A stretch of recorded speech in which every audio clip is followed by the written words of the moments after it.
Start with the roll call. Supervisor Reynolds. Here. Supervisor Garlic Lorenzetti. Here. Supervisor Brownell. Here. Supervisor Barnhart. You be in 10 minutes. Supervisor Borst. Here. Supervisor Hayes. Here. Supervisor Ferrara. Here. Supervisor Cronenwetter. He's on the phone, I think. I hope. Paul, you there? Okay, not yet.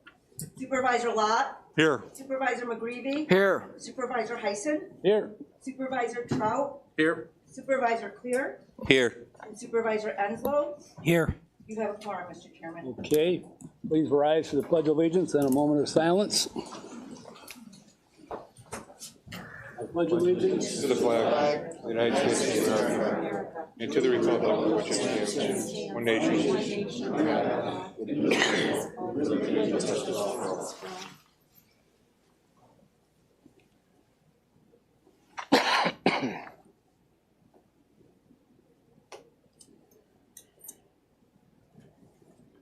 Okay, please be seated.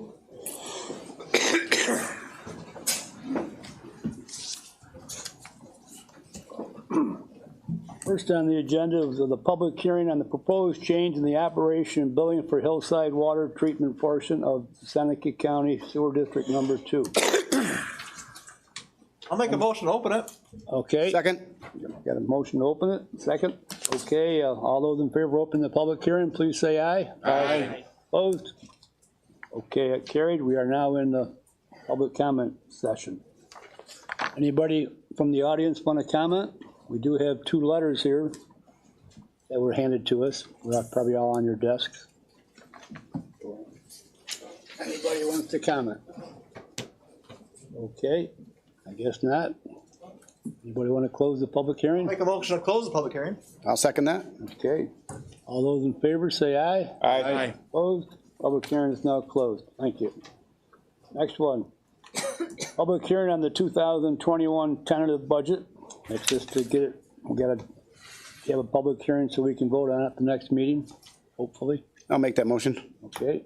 Second. Second. Second, okay. All those in favor say aye. Aye. Okay, we're now in comment period now for the public hearing. Anybody want to address the board on the budget? On the tentative budget, shall I say. Okay. I guess we don't have anybody, so anybody want to close the meeting? I'll make the motion to close the public hearing. Second. Second, okay. All those in favor say aye. Aye. Opposed? Carried. Public hearing is now closed. The record reflect that Mr. Barnhart is now present. Thank you. Okay, next up are presentations. First we have no presentations on, right, Margaret? No presentation, no, sir. Okay. Petitioners, Jeff Shipley, President and CEO, Seneca County Chamber of Commerce.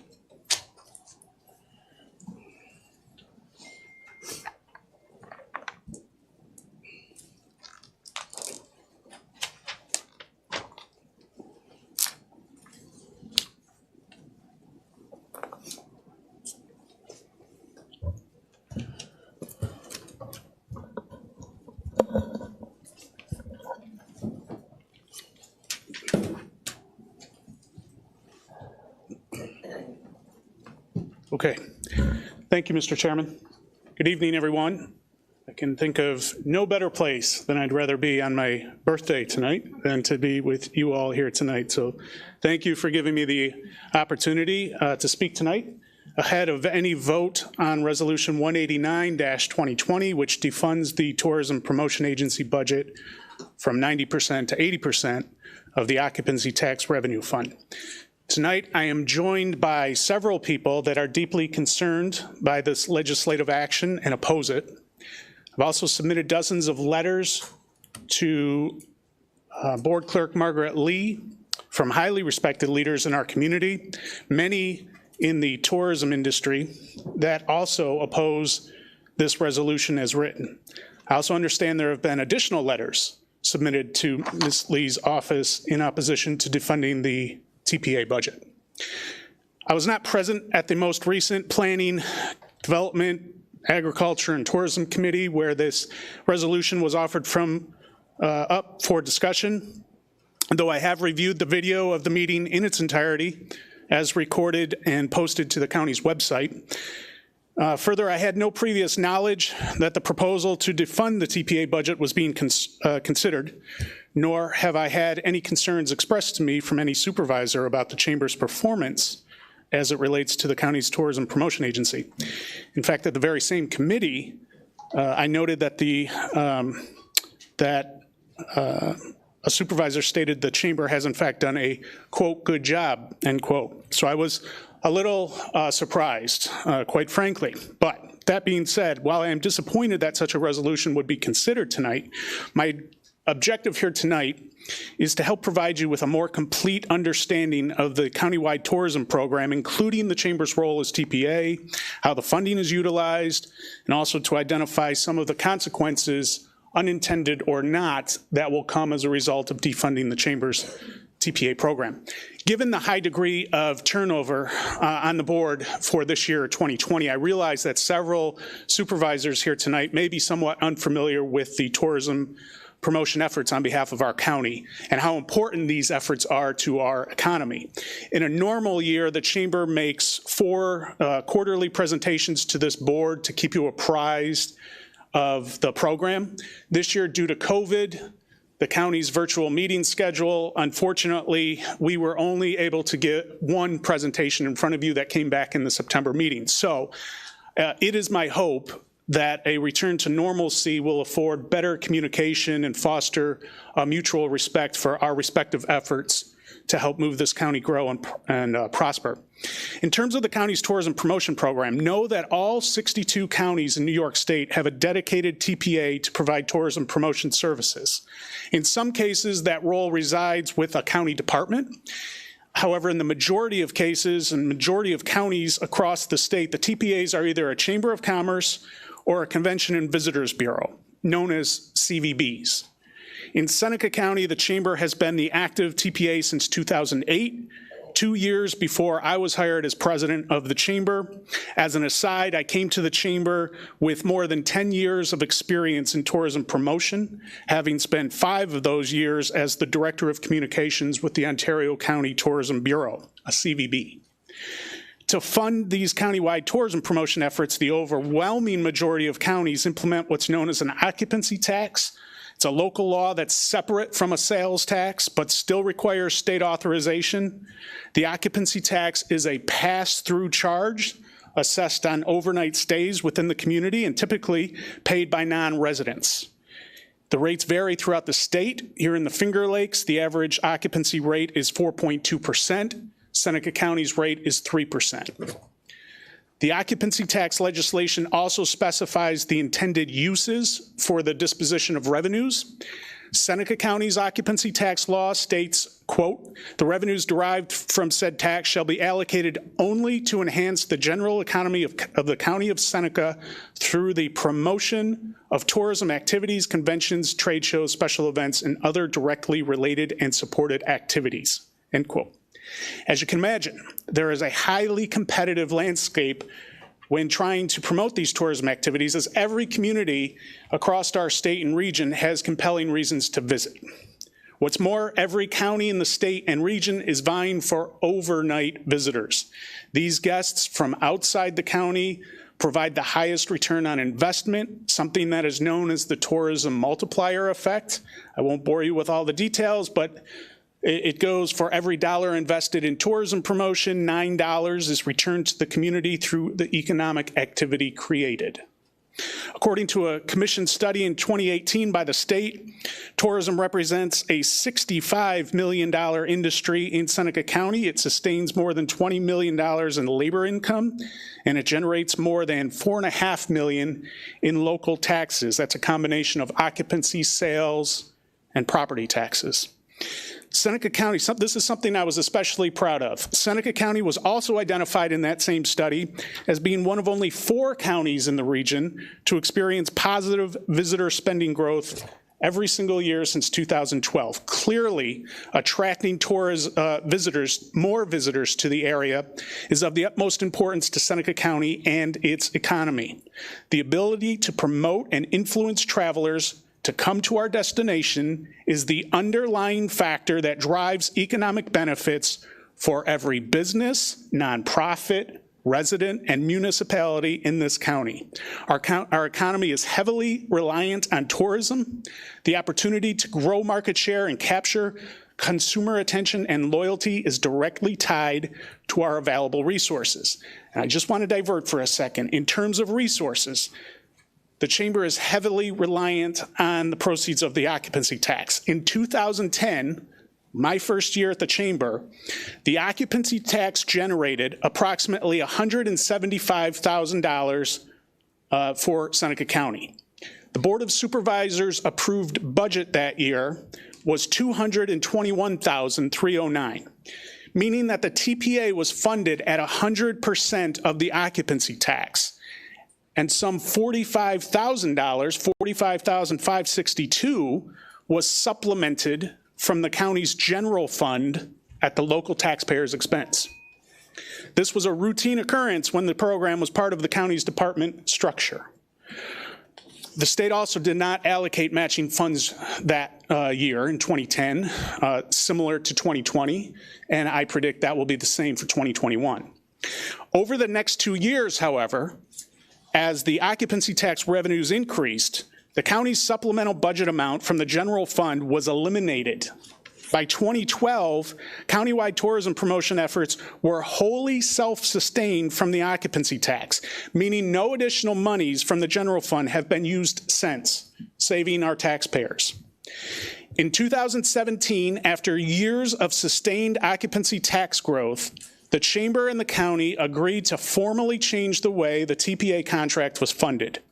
The deal to link the contract to 90% of collected revenues from the last 4 quarters produced benefits for both parties. The Chamber realized budget certainty for its future program year because we did not have the hardships created of having to adjust unknown budget amendments. As you know, budget amendments are being made right on along until the budget is passed in December. The county also realized budget certainty because this process eliminated any responsibility of the county to supplement the TPA allocation with general funds monies. It was a win-win. It also provided the county with a discretionary allotment of tourism promotion money for specific beneficiaries, which the county felt compelled to assist. Both sides benefit from the growth potential of the occupancy tax revenues. The more successful the tourism promotion efforts continue to be, the bigger the overall pot grows for both of us. The TPA is incentivized because it has more opportunities to grow its programming and reach, while the county is incentivized to support a more robust program for greater ROI and additional discretionary funds. The ability to continually grow this funding stream is important because of the need to compete with other destinations. As I mentioned above, there are many counties, particularly in our region, competing for that same target visitor. Of the contiguous counties to Seneca County, 2 that are funded through the occupancy tax are at over $1 million, and 2 are funded at their occupancy tax at over $600,000. For comparison's sake, the Seneca County TPA funded at 90% in 2021 would be equal to $322,000. A little over, $322,789. That funding is used to execute a strategic marketing plan, which is among the core deliverables found in the Schedule A of the TPA contract. I have a copy here if none of you have seen it. This year's plan was created back in June and July with the help of Tourism Committee, members of the SCACOT Committee, and experts in the industry. Together, we crafted a recovery roadmap that is a dynamic response to promote Seneca County tourism and help drive traffic to local assets devastated by the COVID shutdowns. I want to walk you through real quick the packet of information that Megan from our office put on all of your desks in terms of how we spend the money. But I want to emphasize one key point to you. The TPA does not discriminate chamber members from non-chamber members in our contractual obligations to Seneca County. You do not need to be a chamber member to be promoted as a tourism entity. Every county tourism business known to us is provided a listing in the annual visitor guide. That's a perfect example is that guide in front of you with all of those tabs. Every one of those tabs signifies a non-chamber member. So it's very important to me that if you take nothing else away from tonight, you understand that you do not have to be a chamber member to be promoted. In fact, we promote a lot of non-chamber members. Our chamber has roughly 300 members in it. There are 253 entities, tourism entities, found in that guide. Of those, 93 are chamber members. So you do not have to be a chamber member to be promoted. I really want to drive that point home, and I hope all of you take that away. I'm just going to go real quick through these, but this is a question that I got from a lot of you. How does the chamber spend the money? And so the first thing on your list in your packet is the annual visitor guide. That is the cover that is up in front of me. That's the guide that you have in front of you tonight. We passed that out back in September. It's a 66-page magazine showcasing all tourism entities as noted. They are placed at all chamber-managed visitor centers, the Seneca Falls Tourism Center and the Finger Lakes Welcome Center. In addition, they are distributed throughout the East Coast, and a digital version is also available online. The tourism website would be number 2 in your packet. That is at the very core of our marketing efforts. This website was launched in 2020 and ties into both the state and regional websites. That exposure gives our tourism entities hundreds of thousands of page views annually, the opportunity and exposure to hundreds of thousands of page views annually. The website is what all of our advertising is pointed back to. It serves as a call to action. Each tourism property in the county has the ability to manage their own detail page. They can upload images and logos, contact information be changed, or other relevant details. Number 3, in 2020, our budget afforded the resources and the opportunity to implement a multi-pronged digital advertising campaign. Quite simply, we did not have the funds prior to 2020 to do any sort of advertising campaign the way we did in 2020. What you have in front of you for number 3 is an example of one of our highest performing Facebook and Instagram ads from October. The campaign is ongoing through the end of the year. To date, it has produced over 550,000 impressions, reached 4 target audiences in Western New York, the Capital Region, New York City, and out of state. The Facebook advertising is performing very well, that particular ad that you have, as the cost per result is low for all ads, particularly under 50 cents per ad, which is actually really good. It produced over 25, that ad that you're looking at produced over 2,500 clicks, and it's generated more than 1,100 website sessions in October alone. Number 4 is an example of our search engine advertisement. Probably the best known search engine is Google. And so what you are seeing is a particular ad that targeted users searching for vacation rentals. Overall, the campaign produced over 12,000 impressions in October. Similar to the month of September, actually. The click-through rate averaged 7%. I know none of you necessarily may not be familiar with marketing, but generally speaking, when CTR or click-through rate falls below 2%, it's considered an underperforming ad. Ours are performing around 7%. So that is very good, and it means that our ads are engaging and relevant. Of particular interest that stuck out to me at the last committee meeting, Treasurer Sinacropi, who gave a great presentation on vacation rentals, stated that vacation rentals were up in relation to our occupancy tax collected through September, but he was unable to explain why exactly. He couldn't put his finger on particularly why. Well, right in front of you is a perfect example of what helped power that increase.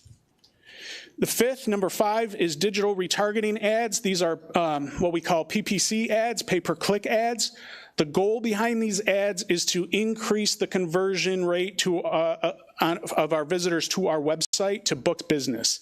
Keeps our brand in front of the prospective customers who have visited our site but did not engage fully and did not click through it fully.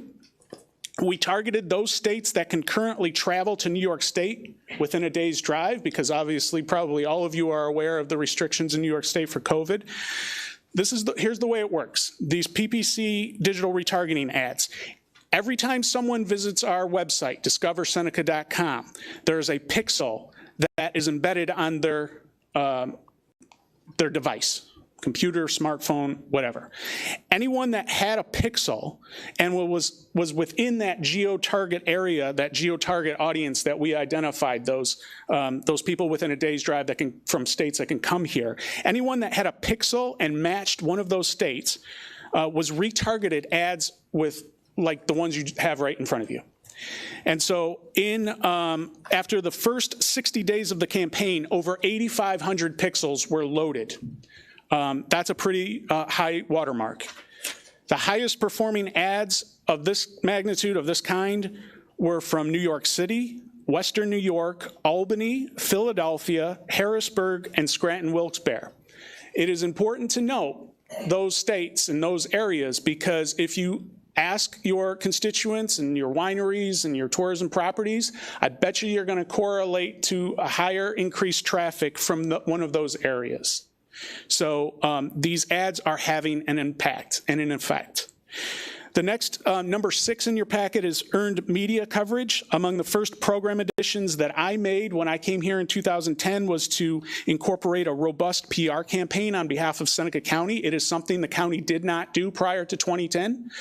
We diverted resources into an effort that works in tandem with our regional partners in the Finger Lakes. Together, we leverage a budget of nearly $200,000 that buys us the resources of a media relations firm in New York City. Together, it has helped generate millions of impressions for Seneca County tourism assets. This article that you have in front of you is from the Travel and Leisure publication. It's one of the most respected and highly visited travel publications in the U.S. It reaches 3.1 million unique visitors a month. The article features both the National Women's Hall of Fame and the National Women's Rights Historical Park in Seneca Falls. It was the direct result of a PR trip that we hosted by our chamber in late 2019. This is an example of what, you don't always get it right away, but this is an example of what comes about as in regards to those efforts. I wanted to give you one more example of PR, because this one really is, in my time, it is perhaps, beyond my time, it is perhaps the biggest earned media win in the history of Seneca County tourism. I do not think anything compares to this. In December of 2016, we secured a segment on the NBC Today show with Al Roker. Some of you may have remembered that. Some of you may have been there. The television crew came to the It's a Wonderful Life Museum in Seneca Falls and filmed a segment on the 70th anniversary of the movie. The exposure for the museum and its fundraising efforts in Seneca County cannot be understated. The exposure for Seneca County cannot be understated. It was significant. Among the highlights, the coverage produced 138 million impressions over 34 placements. I have never been a part of a PR win that big. It was featured on CBS This Morning, ABC Nightly News, Fox and Friends, and editorialized in Vogue magazine, Vanity Fair, and Travel and Leisure, among others. It was tremendous exposure for Seneca County, its residents, its businesses, its nonprofits, and its museums. The last one that I will close out on is the Seneca Safe campaign. You have in your packet, it's number 8. This is one of the examples. This is our latest campaign that the Chamber and TPA has launched in order to help our tourism community recover from COVID. It includes posters, a website presence, and social media. It has helped bring awareness to our local businesses and their attention to safety protocols. Travel research supports the premise that visitors are looking for destinations that offer safe respite from COVID-19. Destination management organizations across the country are producing campaigns targeted to this message, and we have been leading the curve here in Seneca County. The ability to bring this type of advertising campaign and be as responsive as we have been is what is fueling travel to our area, particularly over the last 4 months. Finally, with respect to how defunding the TPA budget will affect our overall program, consider that a 90% funding level in 2021 equates to roughly 4.5% lower than our year-to-date through October of this year, 10 months. In other words, we would be unable to build on the momentum achieved in the second half of this year and likely watch the gains made slip farther and farther behind our competition. Specifically, 80% funding would create a situation that we would forego any additional digital advertising. Our 2020 campaign was for 4 months. There would be no room to build upon the effort. This will likely contribute to decreased exposure, awareness, page views for all Seneca County businesses, assuredly, and ultimately, visitation. Also, our regional programming efforts would be in jeopardy for 2021, specifically our partnership with the FLTA and the FLRTC. Hopefully, I have given you some information to be used in your decision-making. I hope that I did not overwhelm you and you were able to take some thoughts from this presentation. I strongly urge you to oppose any effort to defund the TPA program from its current level at 90%. And please ask that you maintain the integrity of our countywide tourism promotion effort. Thank you.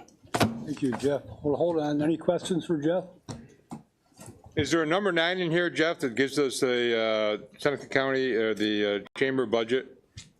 No, I actually can get that to you, absolutely. I have shared it with some supervisors that wanted, called me and wanted a copy. I will give this to Margaret and have her disseminate that to everybody. Thank you. Cindy? Yeah, I wondered about a number 9 too, and all these pages that are marked, how much was spent on each one. The other thing, first of all, I have a few things. I don't appreciate the word defund.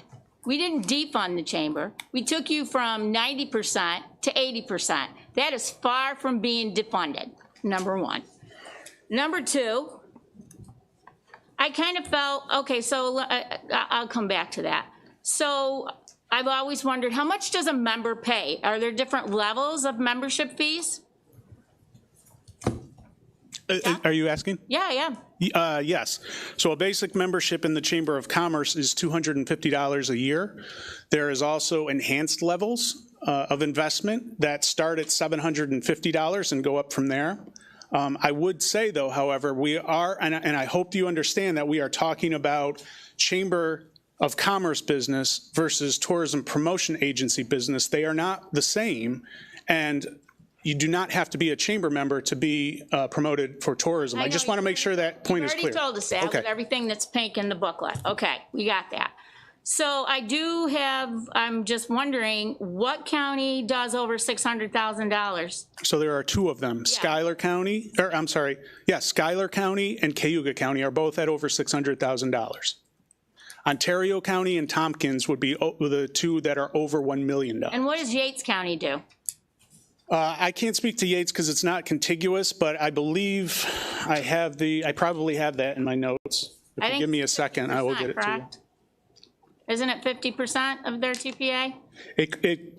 In terms of the funding appropriation, yes, it's 50% of the TPA. Now, keep in mind, that's it. That's all I'm asking. Okay, well, Mike Linehan is no longer there, and they did not do 50% when Mike Linehan was there with his experience. Okay, well, they're getting 50% now. And all we asked was that we drop it from 90 to 80. Now, let me just give you some numbers here that I had somebody pull for me. So from 2009 to pretty much 2014, the most you guys made was $220,000. since we started the 90% policy, and correct me if I'm wrong, in 2018, this total sum for 27-18, 2016, 2015 was $787,936. The total sum for 2020, 2019, and 2018 is $1,228,423.30. A difference in 3 years of just about $500,000.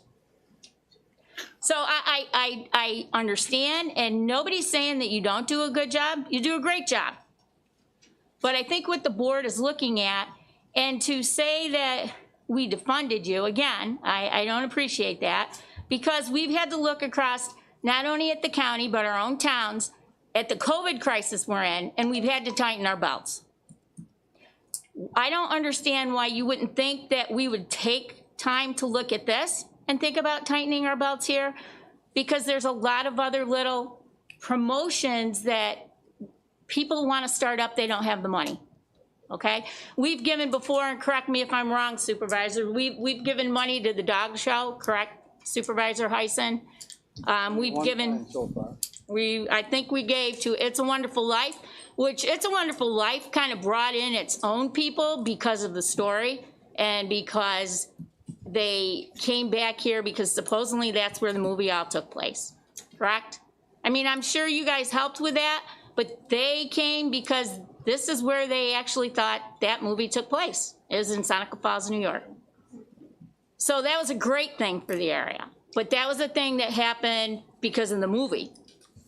And you guys were able to be a part of that. The other issues that I'd like to bring up, how much is the chamber? I know that a couple years ago, we asked the chamber, take the time to try to find the vacation money. Go online, you guys are great with computers. You've got how many staff? How many staff actually now do you have? We have 4 full-time, Supervisor. And I think we kind of pleaded with you, try to find those vacation rentals out there because that is extra money that you can do. But you guys didn't have the time to do that, and we had to pay somebody to do that. Wasn't it $20,000, Frank? 20 grand. But they found it, correct? Yeah. And the other thing about the vacation rentals had an increase and Frank couldn't give an answer. I think the answer is very simple. COVID brought people here. COVID brought people here because they knew we were upstate New York and our numbers were low. I don't think it was marketing. I just think people were in the middle of a crisis. They were coming from the cities and they knew they could come to upstate New York and be relatively safe. The only other thing I've always asked is exactly how much do you and your employees make, a budget with what you make a year, what they make a year, and I don't think we've ever seen that. So, and again, this is a big vote for the board tonight, but it's not defunding you by any means, and I think it's just trying to share that wealth a little bit. I know that with this money, we give monies to the watersheds because the watersheds need to have a watershed management team, and that costs money. And if we didn't have the watersheds, or we get hydrilla in Seneca or Cayuga Lake and boaters can't come out, there you go. There's a whole tourism thing gone and lost. So we just want to spread the money out evenly and fairly. And I don't think asking you guys to take 80% cut is that bad. I mean, the last 3 years, you've made over $500,000. So that's my opinion. Thank you for your presentation. Thank you. Any more questions? I had a question. It says here in your budget that you lost a $63,000 state grant that got canceled in 2020. Correct. So you lost $63,000 because that got canceled, and then you were expecting $434,000, and you're only going to end up getting $329,000. That's what we spent a year, I believe, Supervisor. But yes, to your point, we lost a state matching funds grant and do not expect that that will come next year either. In fact, we had a meeting on a regional basis and none of the counties are expecting matching funds grant in 2021 as well, which is a real blow. Yep. Excuse me, Chairman? I have one more question. Yes. Anybody that's here tonight that's for Jeff or wanted to present, you're all chamber members. Is any of you here not a chamber member that came? All chamber members, correct? Oh, I don't believe so. I think we have non-chamber members. Do you have non-chamber members? Okay, very good. Thank you. Jeff, what's the VAR stand for? Let me just get to where you are, Supervisor. It's the variance, most likely. Can you repeat the question, Supervisor? What does the VAR? Oh, variance, I'm sorry. VAR variance between what was anticipated projected budget versus what we've spent to date. Jeff, in your budget for you and your employees, did you give yourself a raise for this next coming year? I did not.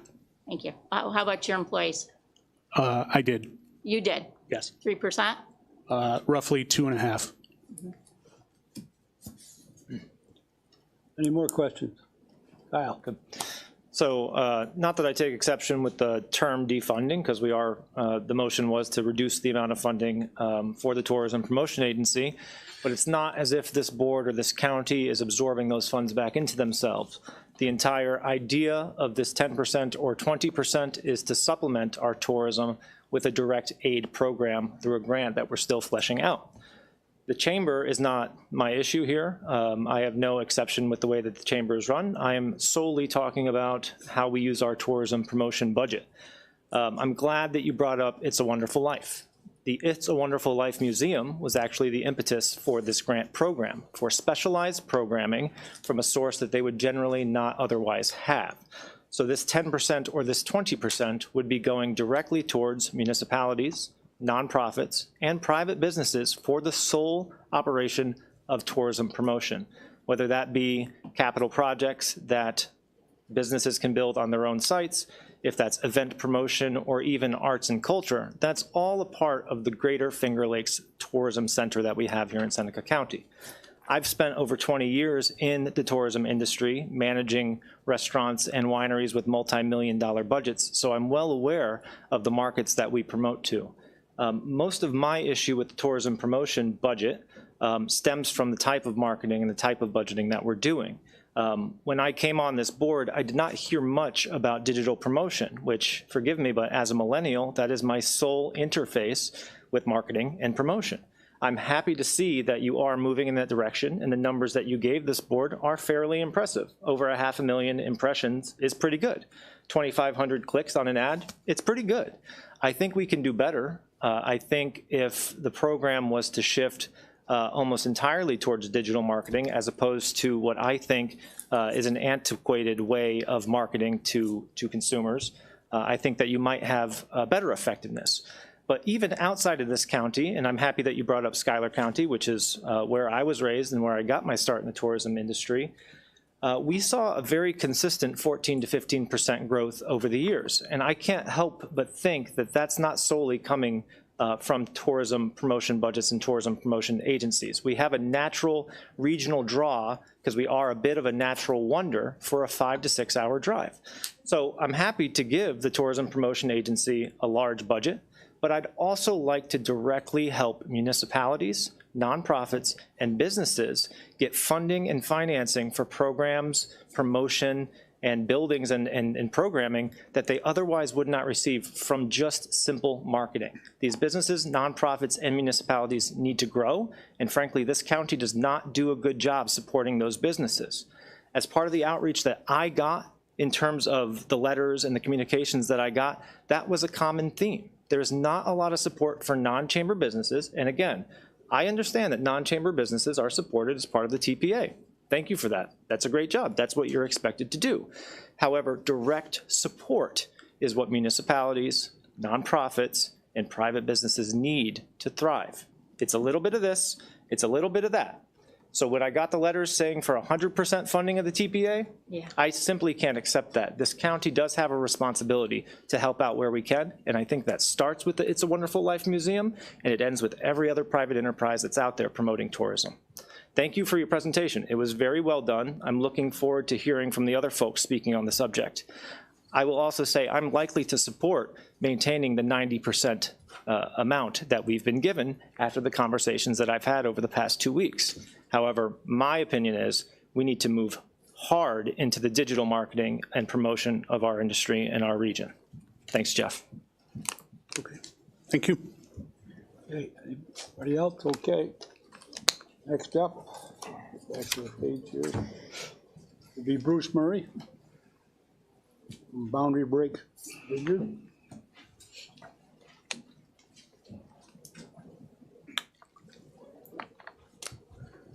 Welcome, Bruce. Thank you, Chairman Heisen, Good evening. members of the board, County Manager Rowe, members of the county administration and staff. My name is Bruce Murray.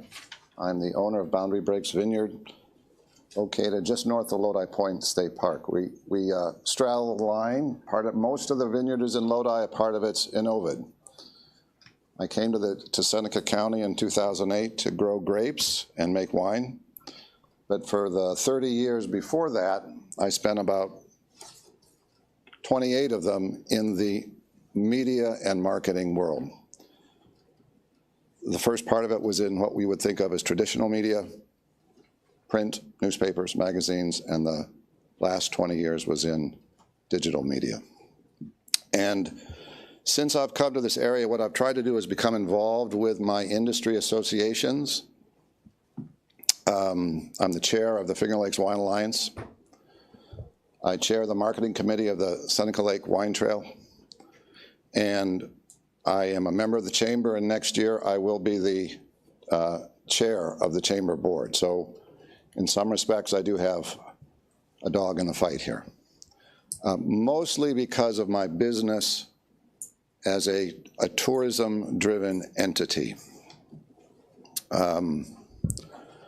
We sell a lot of wine outside this area. We have actually wine sold in 30 states outside New York and in 4 countries outside New York. In fact, this year, the New York Wine and Grape Foundation named my team at Boundary Breaks the winery in New York State that did the most to raise the profile of New York wines outside the state. So we've made a big effort to try to get the word out beyond our immediate borders and get our wines into the hands of people outside the area. And so what I'd really like to talk about today, briefly, is my perspective on the question on the table, which is how much money do you spend on marketing, number one? What's the right number, based on the experience I've had on that? Number two, is it being spent perfectly? Is it being spent the right way now? Is the chamber doing what it should be doing with the money? And as the chairman of the board coming in, that's part of my responsibility to ask that question. And then third, what about the tourism entities that Kyle Barnhart referred to in the county that are deserving? They really are deserving. There's no argument there. What can we do about that? So number one, on what's the right amount to spend, I think the right amount is the amount you need to make your goals, to meet your goal, to hit that high water mark. No one knows exactly what that high water mark is. I feel myself as if we have not hit the high water mark when it comes to the visibility of Seneca County in the minds of the people that could be coming here from outside the area. Sure, they know the Finger Lakes. Yes, there are tons and tons of messages flowing out there saying, come to the Finger Lakes. But how many of them are saying, come to Seneca County? In my opinion, not enough messages saying, come to Seneca County. And so I look at this TPA money as the only pool of funds that tell this story, to make Seneca County unique and different from the rest of the Finger Lakes. So I personally think spending now is not enough. This year, my business saw a substantial increase of traffic, largely because in the context of COVID, people were not getting on planes, they were staying in their cars. Probably 50% of the visitors I saw were here for the first time. They were from New York City, they were from Philadelphia, they were from New Jersey, they were from Pittsburgh, and they're gonna go back and tell their friends they had a great time. They were stunned. They literally were stunned. They had heard of the Finger Lakes, but they hadn't really seen it. So the timing here, to me, is not ideal to say, let's kind of squeeze a little bit. The timing is, let's play out a little bit. So I'd leave the money where it is. I think 90-10 is good. It's what we have right now. Could be more. I mean, particularly in the context of how much other money is flowing, telling people to go someplace else, because we're in a competitive market there, and it's whoever's got the biggest bullhorn gets the attention, and the money is the bullhorn, and if you don't have the most money, your bullhorn's not as loud. You just have to be smarter. So that's what we need to do, be smarter with that money. Number two, the Chamber's done something, I think, that doesn't really get recognized, which is investing in what Jeff referred to as a website, but it's really a platform. It's really a fairly sophisticated, world-class tourism location on the web, and it allows an enhanced digital media ad campaign to drive more and more people from outside this region to that website, and then once they are there, they can then navigate and find the kinds of places in Seneca County that they want to visit when they get here. So just that alone, when you do a digital ad campaign, you can spend a lot of money on digital advertising. It always drives you back to a website. If the website isn't doing its job, all that money's been misspent. I think Jeff and the team at the Chamber made a really, really solid decision there, and it's a real asset. Finally, number three, to Supervisor Barnhart's point about the deserving entities in the county, absolutely, they are deserving. One of the ways, though, I think those deserving tourism entities can get value is by going to this website and building out their presence, building out their profile on the website, so that when the Chamber's digital advertising drives a visitor, a potential visitor from Philly or Pittsburgh or Dayton to that website, they will find that tourism entity that's built out its presence on the website, and they'll click through and they'll get to that business's website. I know this works because 18 months ago with the Seneca Lake Wine Trail, we were at the same kind of crossroads. Not a ton of digital advertising. Seneca County, or the Seneca Lake Wine Trail, had a fairly simple website.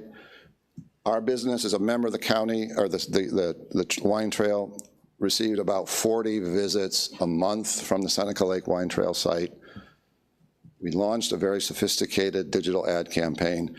We are now getting about 400 visits a month from that site. That is just simply this wine trail puts the message out.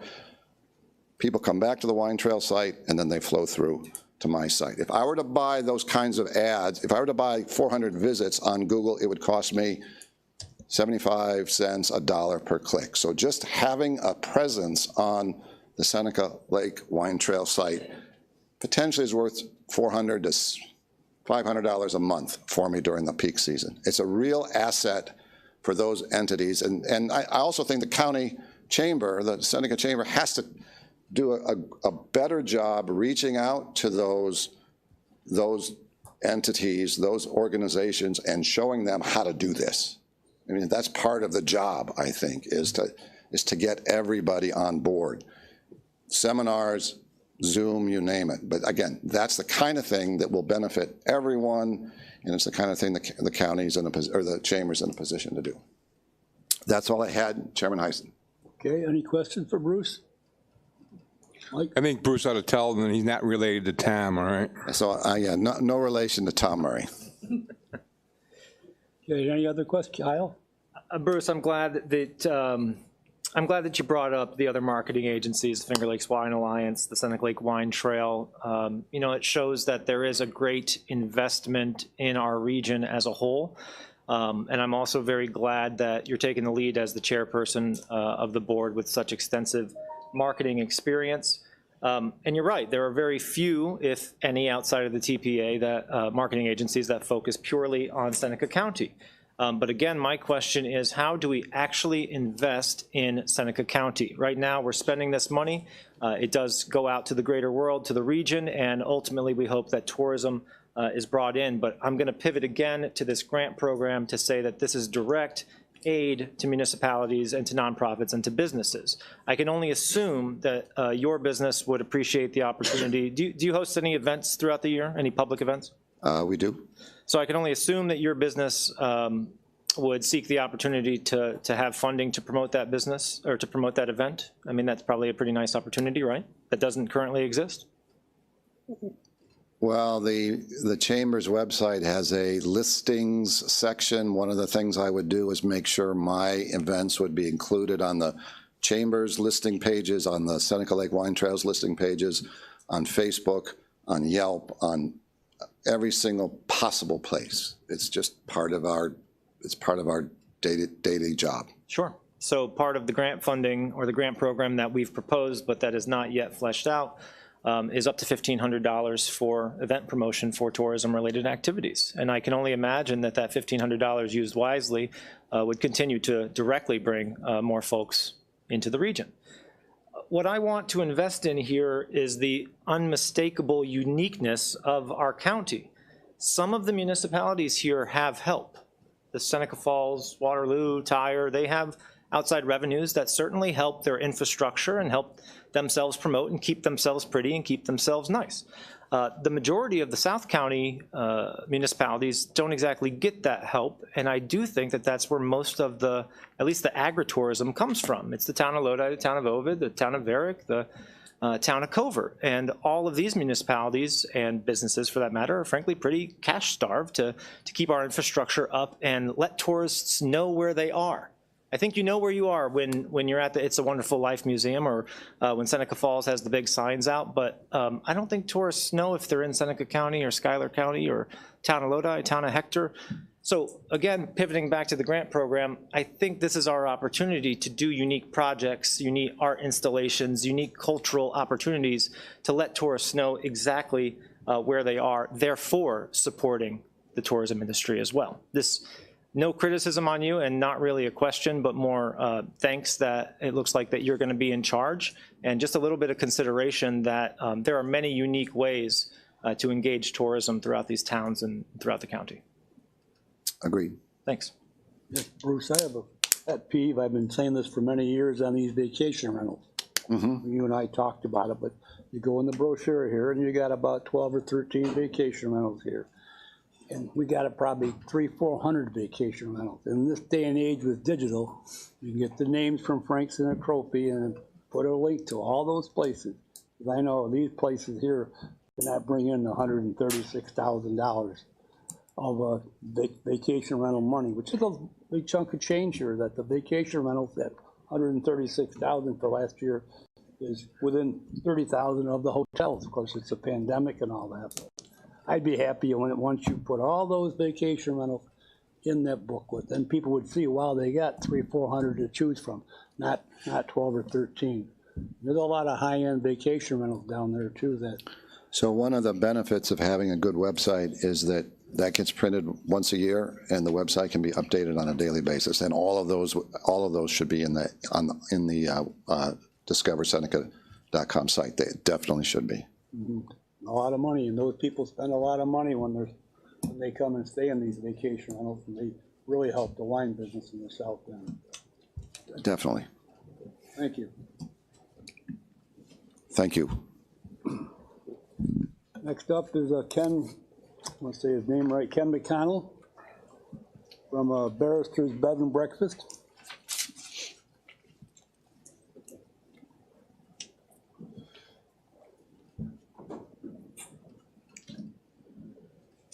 Welcome. Welcome. Thank you. Good evening, Mr. Chairman, board members, Mr. Manager. I've appeared in front of you before. I stood here probably 18 months ago, and I told you about a recent study that was funded by and carried out by the Finger Lakes Tourism Association. And that was done in 2018. So when I last presented those numbers to you, I wore a different hat. I was in Bruce's spot, making all these comments to you. But I come to you tonight as a small business owner. As our Mr. Chairman pointed out, I own Barrister's Bed and Breakfast. And so obviously we contribute to the occupancy tax. We get approximately 2,200 visitors per year. I know that sounds like a small number, but we're a 5-bedroom B&B. And so to me, that's a very large number. But we also depend on those programs that we've all been talking about here tonight. We depend on the marketing, the promotion by the TPA. So considering this different hat that I'm wearing to you tonight, I want to take and review this study one more time. And I promise to be brief, believe me. So the study showed that the Finger Lakes region was visited by 5.56 million people in 2018. I'm going to let that number sit out there for a second. 5.6, to round it up, million people. 700,000 of those people were here for business, but the remainder that we're going to talk about is 4.86 million people were tourists. So let's focus on those people, those leisure visitors, as the study calls them, but we're going to call them tourists. 81% of those people were overnight visitors, and they stayed in the region for 3.4 days on average. That translates to 11.67 million lodging nights. And to me, that's a big number. I want to get my share of those. And so you're going to find me talking a lot about piggybacking onto those programs that the TPA talks about in order to get my share of those people. Those 4.86 million tourists spent $2.432 billion. That's with a B. In the Finger Lakes region. These visitors from outside of the region spent an average of $163 per visitor per day, $1,651 per travel party per trip. Meals accounted for 27% of the visitor spending, lodging 25%, shopping at the wineries 16%, shopping other than the wineries 13%, transportation 10%, attractions 8%. These visitors did activities like visiting state parks, wineries, historic sites, museums, camping, hiking, biking, breweries, cideries, farmers markets, festivals, water activities, all things that we're familiar with. 67% of those visitors described their time in the study spent here as excellent. Nearly all, 97%, described it as a very positive experience. Nearly half of those visitors visited only one county during their visit. The top counties visited are Seneca County, which earned 11% of those visitors. Cayuga earned 10%, Schuyler 10%, Ontario 9%. Those are the top. 11% of those visitors, 11% share of that $2.432 billion spent by these tourists in 2018, 11% share is $267.5 million in revenue to the county. 4% sales tax is $10,700,800. So that sounds like a pretty substantial return on your investment into the TPA. So Jeff has shared with you how the TPA spends the occupancy tax revenue. He provided a detailed discussion of these programs, and what I've attempted to share with you tonight is the result of those programs administered by the TPA. It drives visitors to the county. Tourism promotion in Seneca County has resulted in garnering the largest percentage of the region's visitors. You see these results at the wineries, the attractions, the dining, the shopping, the lodging, and other activities that we've already mentioned here. These visitors have had a dramatic and a positive impact on the county. Now, as I mentioned earlier, I represent a bed and breakfast. And it directly benefits from these promotional events. And it's also directly impacted by any negative action to decrease those funds. In fact, we design our own marketing efforts to do exactly as I said. We look to piggyback or supplement those TPA efforts because the programs are so effective. If we look at that market share that is out there to the Finger Lakes and it gets whittled down to 11% that are coming into here, there are a lot of opportunities for those people. Let's just take lodging, for example. There's an awful lot of places that those can go to. And out of that share of people that are coming here, only 2,200 come to my facility. So I have to take and supplement just programs in order to make sure that I'm getting that 2,200 people. So does Seneca County get its money's worth from the occupancy tax allotment? I believe so. This small owner business thinks that it does and is grateful for that partnership with the TPA. Mr. Chairman, thank you for your time. Thank you. Any questions for Bruce? Ken, I mean, excuse me. No questions? Ms. Barrister, if I could, or Mr. McConnell, I'm so sorry. Do you know what year your figures are for the amount that have come? 2018. 2018. So as Mr. Shipley said, the TPA didn't feel like they had enough funding to run digital advertising before the year 2020. And as of 2018, Seneca County was already leading the charge when it came to tourism promotion. So it seems, at least, according to the people who come to the county. So part of my doubt here, and part of the reason that I might be leading the charge, at least initially, on reducing the amount of funding, is that I didn't have a lot of faith in the traditional print media of bringing folks to this county. I believe that we have quite an organic reach. So I guess my question would be twofold, which is your business well served by moving to digital marketing and advertising as I'm proposing for the TPA? I did some quick math. You said 2,200 people per year, and I think you said 5 rooms. That would give you about 440 days in the year. What am I missing here? 440 days. If you have 5 rooms and they're all rented out every day of the year, that doesn't add up to 2,200. I don't want to question your math nor interrogate a local business owner, but my question is, are you well served by an increase in tourism, or are you already at your max? No. First of all, there's 2 people to a room, so we're going to discount that by 50% right away. And you'll find that we are probably in the 55% range for occupancy. Is there room to grow? Obviously. Yeah, so that's a great follow-up for me. Can I assume that you're pretty well packed from Memorial Day to Columbus Day? And then your vacancy is probably in the off-season, right?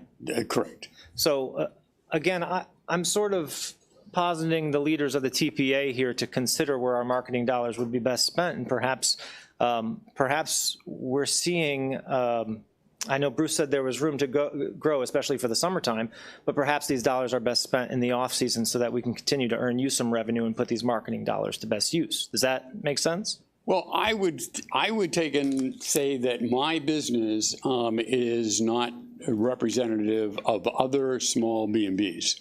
I don't think that they see the number of people that I would see in the course of a year. We do an awful lot of programs that we share marketing with what they're doing. And so we do get an awful lot of bang for our buck. But you are correct. The winter comes, and it's November 1. And then that 7 days a week goes down to 2 days a week, and then continues that way right up until spring again.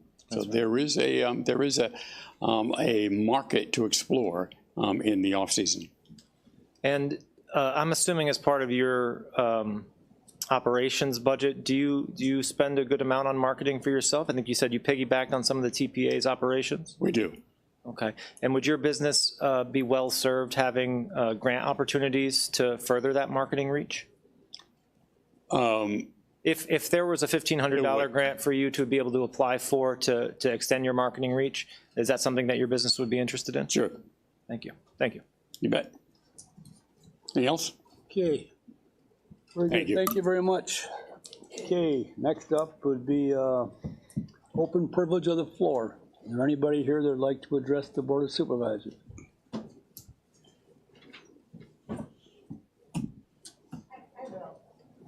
Okay. Welcome. Kathy Peters, I live in Waterloo. Kathy, you have to go to the podium. Oh, okay.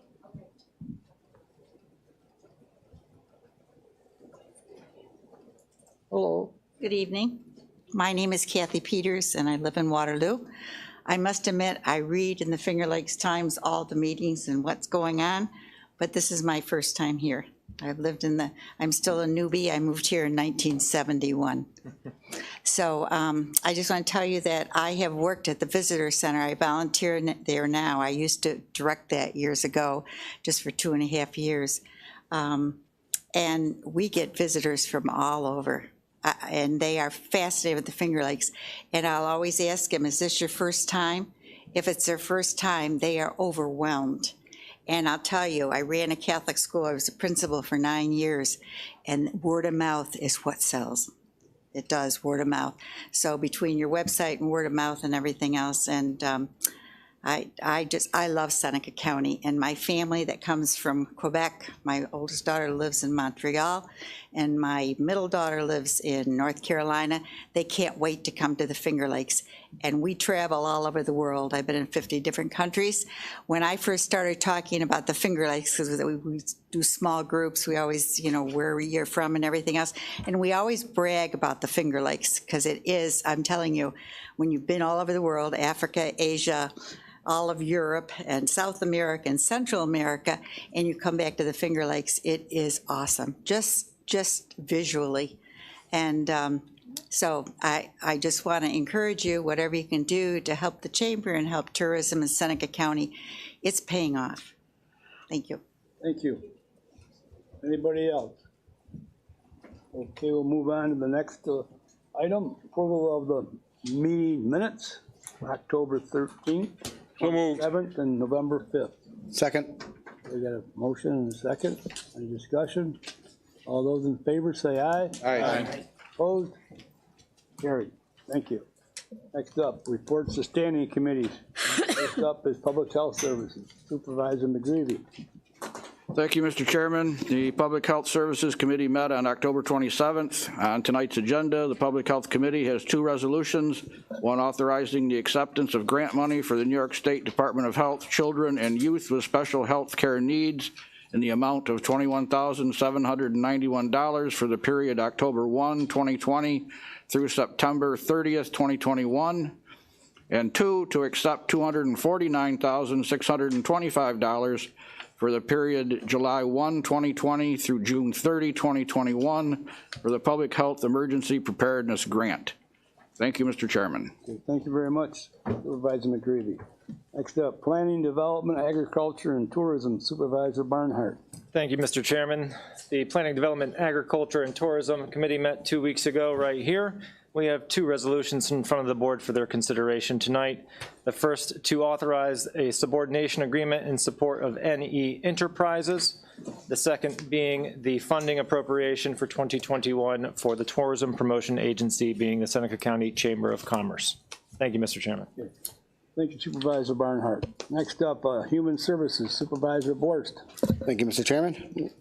Tonight's agenda, the Human Services Committee referred resolutions to approve the 2021 Supervision and Treatment Services for Juveniles Program, STSJP plan, to approve the 2021 contract with Finger Lakes Community College for Education Coordination Services. We also have a proclamation resolution to proclaim November 2020 Adoption Month in Seneca County. That's it. Thank you, Chairman. Very good. Thank you, Supervisor Borst. Next up, Indian Affairs, Supervisor Lott. Thank you, Mr. Chairman. The Indian Affairs Committee has nothing to report tonight. Okay, very good. Thank you. Next up, Personnel, Supervisor Ferrara. Supervisor Farrar is like whacked out at the moment because he can't find his thing that the clerk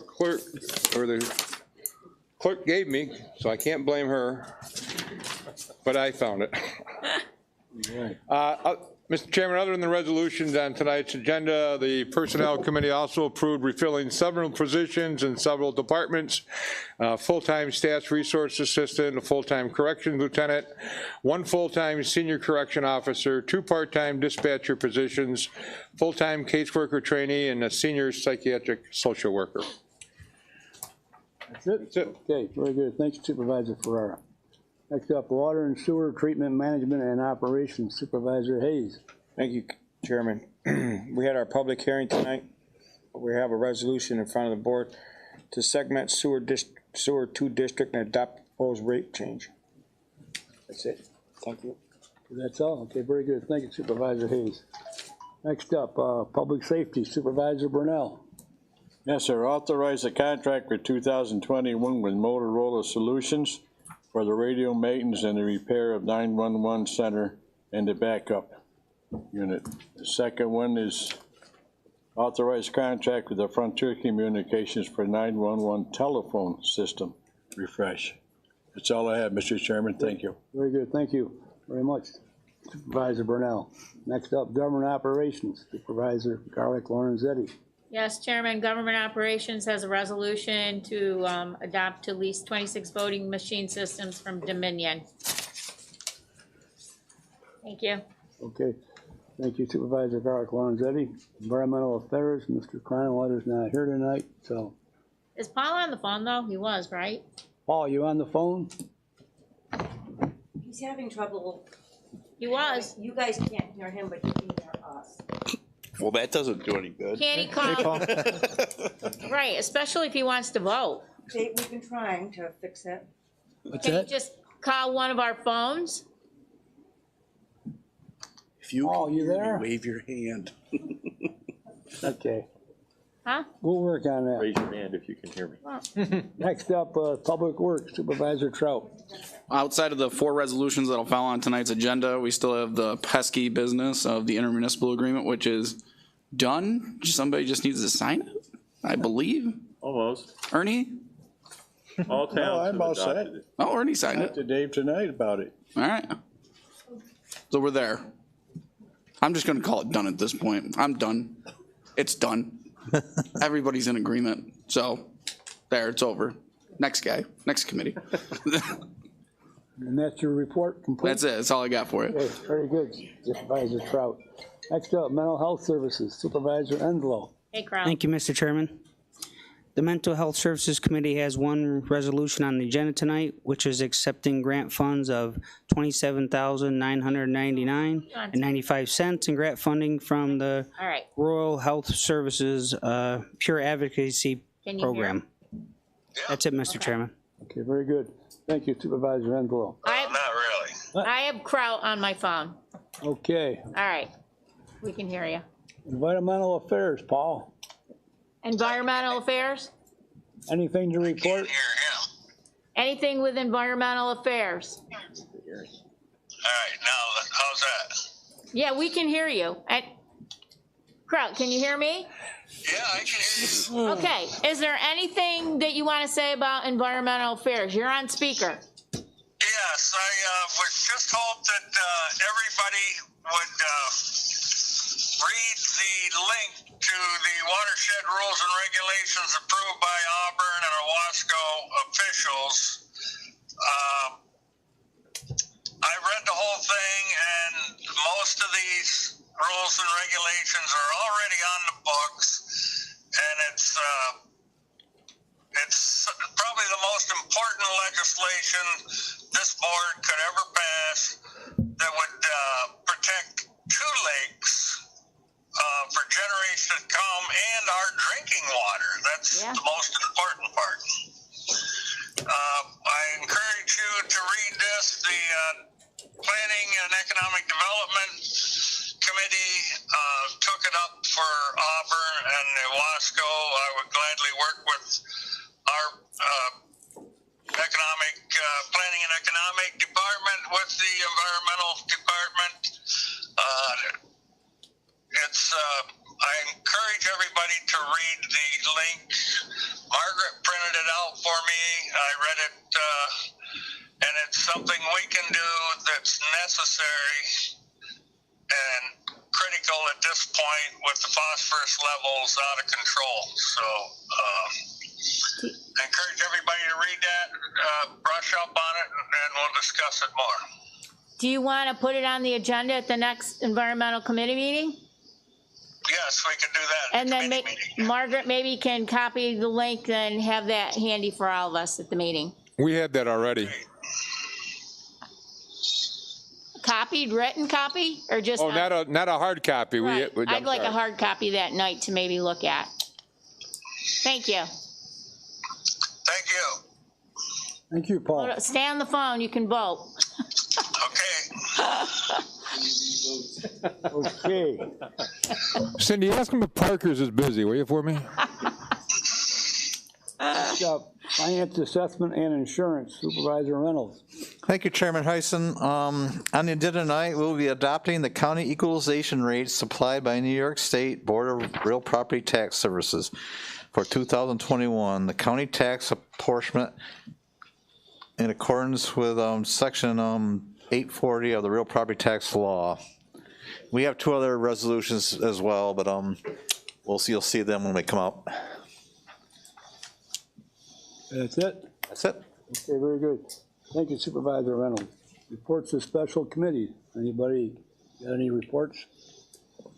Out of the IDA, the only thing noteworthy right now is that there's 2 vacant seats, and there's a public hearing coming up for a lease agreement with Earl Martin for 1 year, and I believe that amount for the taxes will be somewhere around $10,400. But that's a one year pilot, and then he'll be back up again. So that's it. That's all I got. That should be coming up shortly. I would retrieve the date for you, but my phone is being menacing and evil towards me lately. You mean the date of the public hearing? Yeah. It's either the 16th or the 17th. Margaret? I believe it's the 19th, isn't it? Yes. Sometime in the month. It's in there. Now, Thought it my was the only 19th. thing is, the public hearing's at 2 o'clock to call in. Do you have any idea, Supervisor Trout, when they're gonna do meetings, or it's all gonna be virtual? At this time, I don't think they ever plan to come back to normal meetings. I mean, it's wildly convenient when you don't want to attend a meeting and you just call in on your phone and put it on mute and go about your business, but it's got a different feel to it entirely. Supervisor Lorenzo? Yes. It's on number 118 in the communication. The public hearings, November 19th at 2 p.m. You're right on, Mike. Oh, Mike. Nailed November it. 19th. I pay attention. Not for anything, 2 o'clock is kind of tough for people that work, but I guess if we have strong feelings about this, we have to make it into our day somehow. Okay, Yeah. and the 10,000, that's just on the Varick parcel? 10,000, I believe, is for the whole kids piece, hillside, whatever you want to call it. 172 acres. Yeah, he's going to pay the $68,000 to the IDA, and then 10,000 some odd dollars in taxes. Yes. Is it prudent to give them the pilot, even though it hasn't been officially blessed by the state? I believe that they're just sticking with protocol at this point and just keep the process moving forward. So there was an answer to that, Supervisor Ferrara, that if in fact the state doesn't bless the sale, they'll just continue to lease it. Correct. Oh, Okay, that Okay. was in the email, which basically they're saying then, we don't really care what the county board says or the state, we're gonna lease then. right, okay. is- Thank you. Yeah. Okay, thank you, Don. Yep. Any more special committees? Okay, very good. Chairman's remarks. I'll start off with today's a birthday for the United States Marine Corps, 245 years. I know we got one over here. Are there any other Marines in the room? Guys, Chris? If you are, I thank you for your service and happy birthday. Next up, tomorrow is Veterans Day, and all of our veterans, I want to thank all of our veterans for their service for tomorrow. And lastly, we did have a press release from Senator Nozzolio about our Sampson Cemetery. That was in the paper, I guess, over the weekend, and I don't know if you've all seen it or not, but a very good press release, and probably each town could probably pass a resolution supporting Sampson becoming a state senator and send it on to Albany and the governor. Okay, I guess that's my remarks. Mitch, I think you're next. I would like to defer my time to Vicki to provide a brief update to the board on how things are going with COVID effort and follow-up.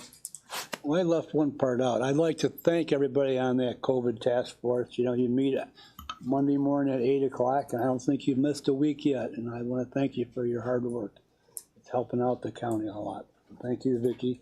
Well, I will echo that, because the COVID task force is helping us at the health department, because to realize that it's not just a health department issue, it is a countywide issue. Yeah, both of those things. Mitch is going to pass around my papers I forgot to give earlier. First one is a graphic, and it is pretty graphic, for lack of a better word, of our case counts that we've had so far this year, starting with March when we had 2, because that's when COVID first hit. April was by far our second highest month with 32, and I will say we're going up. You can see by the graphic once Mitch gets it to you.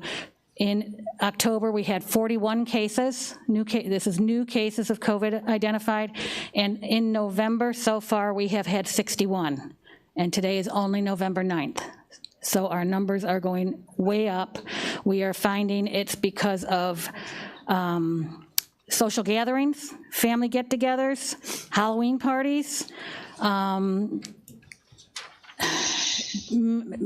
dinner parties. We're having a lot of families getting together, so I'm just putting this out there. We have to be very, very careful on what we plan to do for our Thanksgiving holidays this year. I'm very, very fearful of what's going to happen after the holidays. People are starting to make their travel plans and stuff. We're going to be bringing people in. People are going to be going to their states. You've really got to be very, very safe, and maybe think about having smaller get-togethers, whether your family and maybe get together by Skype. I know it's not what people want to hear, but our numbers are high. Along with these numbers are the contacts, the people that have come in contact with them that we also are under quarantine. I don't know if I brought my number for tonight. I have too many papers here. Nope, I left it on my desk. We have like 200 or 300 people in quarantine in Seneca County alone. That's a lot of people that we have in quarantine that we're monitoring. So I guess it's just be smart. Wear your masks, social distance, be careful where you go, wash your hands, and think before you do something. I think that's our biggest message right now. It's the social gatherings that we're really, really battling right now. It's scary, and I will say this is not just Seneca County. I'm not saying that it's not Seneca County. This is the region, and we just saw within the last few days where the governor designated the yellow zones in Buffalo, Rochester, and Syracuse. We're going to get there eventually if our numbers continue to climb. I think, Mr. Barnhart, I think you asked the question this evening when Mitch put out some numbers about the yellow zones. That was me. Oh, that was you. I'm sorry, Mr. Borst. The one multi-page thing you have there tells you what the yellow zone is for. You've probably heard a lot about that. The schools are very concerned about that because it puts a lot of restrictions on them. But basically, if we're designated as a yellow zone, and it's based on the number of cases that we have. Now, Seneca County is looped into different counties. It's not regional. It's based on county population size, so it's a little bit different. So we are not, our region is not the same as like Ontario and Wayne. We are grouped with Tioga, Cortland, Shenango, Greene, Allegheny, Delaware, Orleans, Wyoming, Essex, Schoharie, Lewis, Yates, Schuyler, and Hamilton. So that's the county numbers that they're going to be using. So to be designated as a yellow zone, it is the geographic area. Those counties that I just listed have a rolling average of positivity of above 4% for 10 days. I believe our positivity rate today was 4.9. I do not know what the other counties are. I mean, that's something I can look up, but we are going in the wrong direction. But along with that, the same geographic area has to have 15 or more new daily cases per 100,000 population, again, on a rolling 7-day average. Our numbers, as I said, are going up. We had, I think, our highest day the other day, I don't remember, Friday, I think it was, we had 13 cases in one day. And we had 4 and 5 over the weekend each day, and then we had another day of 13 cases. That is a lot of cases to case manage and to do all the contact tracing on. And what we are finding, and I will put this word out there, and I wish the press was here, I put it in the press release last night, people must be honest with the contact tracers when we call them. We are finding that people are not, they're forgetting that their adult son still lives with them and should be quarantined because the son needs to go to work. And then the son gets sick, and now he has exposed people at work or other family members. So it's critical. I understand the burden of having to be quarantined for 14 days. I understand that, but the flip side of that is the spread of the illness, and that we just can't keep tolerating it, or we are going to have to close down. That is the threat from the governor, and I don't think we've seen that he doesn't put idle threats out there. So I think it behooves us all. We need to be diligent, and we also need to do a little self-policing. When you walk into a store and somebody doesn't have a mask on, say something to them. No, I'm not going to come in your store because you're not wearing a mask. There's too many people in this restaurant, I'm not going to go in and eat. Those are the types of things that you need to do and spread that. There's a lot of peer pressure, or, can really have an effect. So I just will encourage that. The other thing I will touch upon, because we brought it up, was the COVID committee. Again, you're right, we meet every week, every Monday morning at 8 o'clock. We pop our eyes open and meet. We review all of the complaints that we've had for the week, and we determine what actions need to be taken, whether it's the first complaint, second complaint. We follow the protocol that we have established and approved. And I'll tell you, since the committee, or the board approved that, we have sent out letters of complaint to 6 businesses. We have sent letters of warning, which is the second step, out to 5 businesses, and a notice of violation to 1 business. We did the Board of Supervisors approved the COVID crisis plan, correct?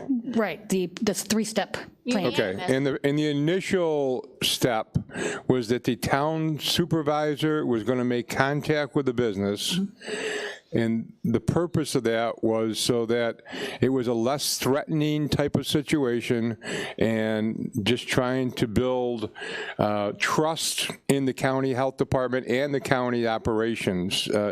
Is that what we agreed upon? It is. We reach out, when we get a complaint, we reach out to the supervisor for the town and say, we received a complaint on XYZ business.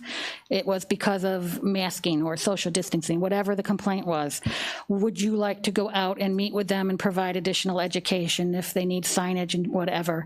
We offer to go with them, or they can go on their own. It's up to the supervisor. What part of that was because not every business is regulated by the health department. We regulate restaurants, et cetera, but we don't regulate the quick fills and, supermarkets and that kind of stuff. So we just don't have the time in the health department, and it really is a county responsibility. So that's why we decided that's what we're going to do. So we reach out to the board members if they want, so choose. If not, then we have it. And I will say we do have 2 part-time individuals that we have hired that are working out very well. They've been with us, I think, 2 weeks, maybe a week. I don't know. Time runs together. 2 weeks? A week. A week? Oh, yeah. Well, a week.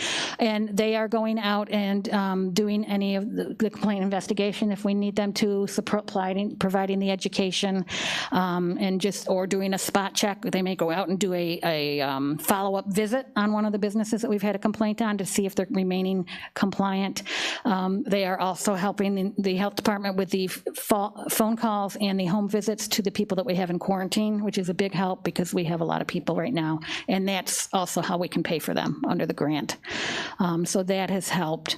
I just want to tag in. Supervisor Farrar and Vicky have been kind. So there have been a few supervisors that have not went out to their businesses. And I'm sorry, I thought it was unanimous, but Don said it wasn't. He voted no. But everybody, the businesses are gonna maybe buy in more if the supervisor actually does go out. I know I've gone, Joe's gone, Mike's gone. And I think that's an important factor. And we as board supervisors, we owe it to the county and we owe it to the businesses in your town to try to go and help them to understand what they need to do. And if you don't believe it, take a look at Vicky's numbers because they've skyrocketed. So to put your head in the sand and not go is not the right thing to do. Well, thank you for that, and I do agree. And even if we reach out to you and you don't want to feel comfortable going by yourself, certainly we can get one of the gentlemen to go out with you or one of the health department staff if it's something that we regulate. I went with staff, and staff did most of the talking. Right. So. But it's the idea of having the supervisor there that it lends the support to the health department, that we recognize that this is a county problem and it's not just a health problem. That's because COVID is a medical health department issue. It is a whole encompassing issue. It is not just health, it is business, it is schools. One thing I'll talk about on this, I'm going to backtrack a little bit on the yellow zones. One of the responsibilities of the yellow zones, which is causing a lot of angst for the school districts, is if a school district falls into a yellow zone, they are required to test 20% of their entire student body, students, teachers, faculty, staff, 20% of everybody, every week until the numbers go down and they come out of the yellow zone. So at least a 5-week period, so 20% each time. The students, if they opt out of testing or the parents won't let them get tested, they must go fully remote until the school comes out of the yellow zone. Faculty, if they refuse, or staff if refuse, then they have to go remote also. So there's a big push for that, and it's a big scare because that's a heavy lift, and I do not think in the surrounding counties will be able to make that limit. We do have the rapid testing kits that we can use and we can supplement the schools, but there's a whole bunch of logistics that go into it. In addition to that, you have to train the staff, you have to have them use the staff, and then you have to put the results into the database at the school. It has to be under a certain license. So there's a lot that we're working out. We had a phone call today with the 4 surrounding counties with all the school superintendents to talk about that. So it's something that's very scary. If they cannot meet that quota, if they cannot do that, then it's total remote. And, you know, we all know the kids need to be in school. They need to be there. They need that what's the word I want? Socialization. Thank you, that's the word I want. But they need that in addition to anything else. Also, you know, obviously school sports would be affected if they go remote. They're not going to be able to have school sports and stuff. I have not heard anything on whether winter sports are allowed yet as of right now. It's high risk's not happening Right. as of last night. Yeah, as of last night, he's not allowed that. So that's kind of reassuring to me, but I'm sure not to the kids. Any questions? I have a question. What is going on with, if you leave the state of New York right now, with the double testing to get back into New York? What is that deal? So if somebody's coming into New York, they have to test within 3 days of coming into New York. They have to have a negative COVID test and bring the results with you. Then when they come to New York, they have to quarantine for 3 days, and on day 4, they must get tested. If they get a negative test, they can come out of quarantine. What the little caveat that you don't get is that unless you go someplace that does a rapid test, it's going to be another 3 or 4 days before you get the results back. I'm in the process, I know Cindy, we talked about it, I'm trying to get a press release out or a PSA out about where the testing sites are. I'm trying to update that today. I know that Finger Lakes Community Health in Ovid and in Geneva has a testing day where you can do drive-through testing. You can sign up online and you can do drive-through testing, so that's nice because it's local. There is also a state site in Rochester. I called them today. I asked them both if they would do travelers, because I am getting calls from people already saying, you know, my grandmother's going to come up and be here for the holidays, and what can I do? How can she get tested? So I'm trying to find those sites out so they can do it through the free one there, or over to Geneva, or they can go to well care or urgent care maybe. I told them to call first. They have to schedule an appointment, and they may need to pay. Except for the free sites, they may need to pay because insurance companies are not paying if you're not having any symptoms. What goes on with the person that gets off the airplane that didn't do any of that, and they're just here? Well, what happens, the governor put in there's some big fine that they can get fined mucho dollars if they get caught. 10 grand. 10 grand? Yeah. My question is, who's going to track those people down? Yep. That's the issue. I mean, at the airports, they're stationing people, they're giving them the forms, they have to fill them out. A lot of it's on your honor system, go on this website and self-register, and we do have people that do that. We have people that they've registered 2 months ago that they're going someplace in October or November. So we do have people that are doing it, and we are getting calls of, oh, my neighbor has 2 cars from Florida in their driveway, you need to go check it out. Well, I'm sorry, but that's just not possible. I mean, who knows how long the car's been there, how long they've been here, plus we don't have the manpower. I would suggest, as all of you know, that as a municipality, we all should be keeping a close diligence on our own employees as far as travel. I would want anybody in a municipality to cross that bridge if we don't have protocol in place if one of our employees are going to North Carolina and then coming back to work type of thing. So I would strongly suggest you keep an eye on that because it's starting to happen, I can tell you. I think Chris just put up a policy out today for review. I haven't even read it yet. Can't imagine why not, but he's on top of it. Any other, oops, sorry, Bob. Travel policy, how about driving back and forth? Basically, you're on your honor system. Yeah. Or else if you land in Pittsburgh or else Cleveland, then you can drive a car here aboard the airport. Yeah. You fly private. You can land in Toronto, but you're going to be there a while. Anything else? Any questions? All right. Thank you. Very good, thank you, Nikki. Next up, county attorney's remarks. We've got nothing for tonight. Nothing? Okay. Communications, Margaret.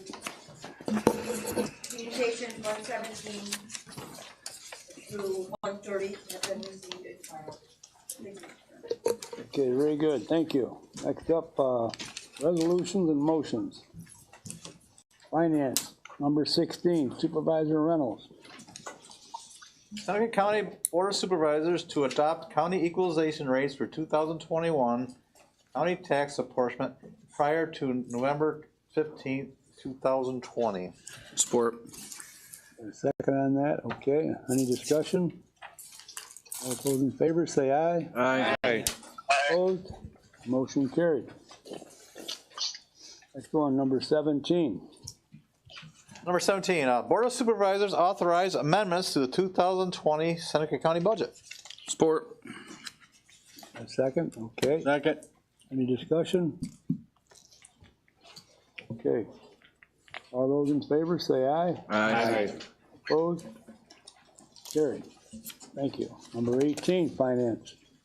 Number 18, a resolution to introduce a proposed local law C of 2020 entitled Local Law Granting Partial Property Tax Exemption to Certain Seniors and Persons with Disabilities, setting income limits for the same, and repealing the local law number 4 of 1999 and advertise for a public hearing. Support. Second. Okay, we got a second on that. Okay.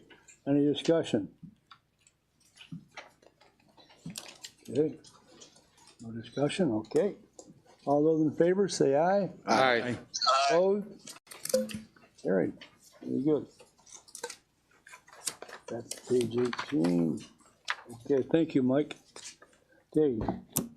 Supervisor Inslow, Mental Health Services, resolution number 19. Thank you, Mr. Chairman. Board of Supervisors authorized acceptance of $27,999.95 grant from the Rural Health Network to support contracted peer recovery advocate reimbursement for services. Support. Got a second there? Okay. Second. Okay, any discussion? All those in favor, say aye. Aye. Opposed? Carried. Thank you. Can I just say something real quick on that? Yep. Not to interrupt, but I remember that. That grant for the peer support for the Rural Health Network, that's the Say2 Rural Health Network that we are a member of. I just want you to be aware of that because we are a member, and that's one of the things that I have in my budget. We do pay a membership for that, and I think it's $18,000. So right there, you see we've gotten the money back with that grant. So I just wanted to put a plug in for that. Okay, thank you. Okay, Public Works Supervisor Trout, resolution number 20. Board of Supervisors authorizes snow and ice agreement with the town of Fayette. Support. Second. Okay, any discussion? All those in favor, say aye. Aye. Opposed? Carried.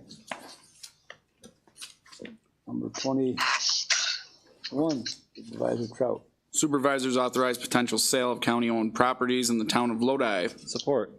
Second. Second, okay. Any discussion? Okay, all those, what? You missed some? We're motioning and seconding, sir. It's kind of awkward. We don't need to do all that. Yes. For the newbies, for the new supervisor, the person who's reading the resolution is actually making the motion, and then you're looking for one supervisor to supervise. I know, they've been doubling up tonight. Yes. We're not that new, it's November. We've had a rough year. Everybody else is calling you, you guys. I just say second, just want to be on record that I was here tonight, all right? I won't say it again. Okay, all those in favor, say aye. Aye. Opposed? Carried. Number 22. Authorize solicitation of bids for additional work at Sampson's Veteran Memorial Cemetery. Support. We got about 4 this time. Okay, any discussion? Okay, all those in favor, say aye. Aye. Opposed? Motion carried. Number 23. Authorize agreement with John Snyder Architects for Seneca County Department of Human Services renovations. Support. A second there. Okay, any discussion? All those in favor, say aye. Aye. Opposed? Carried. You got another one. You're bad. I know, I'm popular. Wow. Not as popular as the supervisor from Seneca Falls is going to be here in a minute. Pretty close. Number 24. Board of Supervisors amends fee schedule for services provided by Seneca County Department of Building and Fire Code Enforcement. Support. Okay, a second. Any discussion?